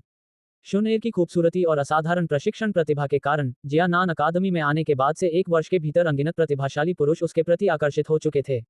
हालांकि ये लोग प्रतिभा से भरी इस जियानान अकादमी में भी शीर्ष शक्तिशाली माने जा सकते थे, लेकिन उनमें से एक भी ऐसा नहीं था जो वास्तव में उससे संवाद कर सके। ओह, लगता है मैं किसी को भूल गई हूँ। वो शख्स जिसे जियानान अकादमी 100 साल में एक बार मिलने वाला शख्स कहती थी। वो तो ऐसा शख्स था जिसके साथ यंग मिस अपनी एक्टिंग छोड़कर बात भी नहीं कर सकती थी। लेकिन लगता है वो बस यहीं तक पहुंच पाया है। बेचारा, लगता है इस जन्म में उसकी कोई उम्मीद नहीं है। अकादमी में असाधारण प्रतिभा दिखाने वाले उस नौजवान को याद करते हुए हरी परछाई ने मन ही मन सिर हिलाया। ये कुछ हद तक दुख की बात थी कि वो विलक्षण प्रतिभा जिस कमल के लिए दीवानी थी, वो सिर्फ शियाओ यान नाम के उस शख्स के लिए ही खिलेगा। हरे रंग की छाया के भीतर उसे यह स्पष्ट था कि जब भी युवा मालकिन शुनैर के सामने शियाओ यान का नाम लिया जाता, तो उसका उदासीन स्वभाव, जो कुछ हद तक ठंडा भी था, लोगों को ठुकराने वाली रक्षात्मक मुस्कान को हटाकर सचमुच एक प्रेम में डूबी महिला में बदल जाता। वह अत्यंत दुर्लभ शर्म और झुंझलाहट ऐसी चीज थी जिसे उन बाहरी लोगों को देखने का सौभाग्य प्राप्त नहीं था। वह सचमुच ऐसा व्यक्ति है जो लोगों को ईर्ष्या और जलन का पात्र बना देता है। मुझे सच में नहीं पता कि उसने छोटी मालकिन का दिल कैसे जीत लिया। ये सचमुच अविश्वसनीय है। छोटी मालकिन का वह घमंडी स्वभाव किसी पुरुष को पसंद कर सकता है। हरे रंग की परछाई ने आह भरी और सिर हिलाया। वह कुछ भी समझ नहीं पा रहा था। हालांकि अगर उसे पता चलता कि कोई बचपन में गलती से छोटी बच्ची शुनैर के कमरे में घुस गया था और चीपथों को गर्म रखने का बहाना बनाकर बिना किसी शर्म के बच्ची के पूरे शरीर को छू लिया था, जिसके कारण उसने उस भोली बच्ची का अपहरण कर लिया था, तो परछाई को शायद वहीं दिल का दौरा पड़ जाता। यून जी नाम की वह महिला मिस्टी क्लाउड सेक्ट की नेता यून यून होनी चाहिए, है ना? अपने सामने मौजूद परछाई के विचारों को लेकर अनिश्चित, शुनैर, जिसका दिल बेतरतीब ढंग से तरह तरह की कल्पना कर रहा था, ने जमीन पर घुटने टेक कर बैठी परछाई पर नजर डाली और अचानक धीरे से पूछा। ओह, ये सवाल सुनकर हरे रंग की परछाई थोड़ी सुस्त पड़ गई। उसे मिली जानकारी के आधार पर वह समझ गया था कि शियाओ यान और युनजी नाम की महिला का रिश्ता कुछ असामान्य था। उसी क्षण उसने कड़वी मुस्कान के साथ सिर हिलाया और कहा, वह वाकई मिस्टी क्लाउड संप्रदाय की नेता यून यून है। हालांकि उसके मन में जवाब पहले से ही था, फिर भी पुष्टि होने पर शुनैर आह भरे बिना नहीं रह सकी। उसके चेहरे के भाव कुछ दिलचस्प थे। काफी देर बाद उसने सिर हिलाया और कड़वी मुस्कान के साथ कहा, शाओ यांगेगे काफी नासमझ लगती है। क्या ये बातें स्पष्ट नहीं हैं? भविष्य में जब तुम मिस्टी क्लाउड सेक्ट जाओगी, तो मैं देखना चाहूंगी कि तुम इस जटिल रिश्ते को कैसे संभालती हो। युवती, ऐसा लग रहा था जैसे वह महिला शाओ यान की ओर देख रही हो। हरे रंग की परछाई की मंद आवाज ने अभी अपना वाक्य पूरा भी नहीं किया था कि उसने देखा कि उसके सामने खड़ी युवती का सुंदर चेहरा थोड़ा स्थिर हो गया है। तुरंत ही उसने हड़बड़ी में और समझदारी से अपने मुंह से निकले शब्दों को निगल लिया। आपने गलत अनुमान लगाया है। उस युवती की शांत और उदासीन आवाज में एक हल्की सी नाराजगी झलक रही थी। हाँ, हाँ, हरे रंग की परछाई ने अपना ठंडा पसीना पोंछा और जल्दी से सिर हिलाया। अब उसमें इस मामले को उठाने की हिम्मत नहीं थी। हालांकि वह जानता था कि उसके सामने खड़ी युवती का रुतबा असाधारण था, फिर भी वह एक स्त्री ही थी, चाहे वह कितनी भी असाधारण क्यों न हो। एक स्त्री के लिए ईर्ष्या करना एक ऐसी प्रतिभा थी जिसे मिटाया नहीं जा सकता था। लिंग शी को संदेश पहुंचा दो। उसे बता देना कि जब शियाओ यांगेगे मिस्टी क्लाउड सेक्ट जाए तो वह चुपके से उसकी रक्षा करे। उसने मोकुल के प्रथम एल्डर की हत्या कर दी है। मिस्टी क्लाउड सेक्ट के वे जिद्दी बुजुर्ग उसे आसानी से जाने नहीं देंगे ताकि वे मिस्टी क्लाउड सेक्ट की प्रतिष्ठा की रक्षा कर सकें। शुनैर ने भौहें सिकोड़ते हुए कहा, और उसके बगल में खड़े हाइबोडोंग पर भी ध्यान देना। मुझे लगता है कि उसे समझना मुश्किल है।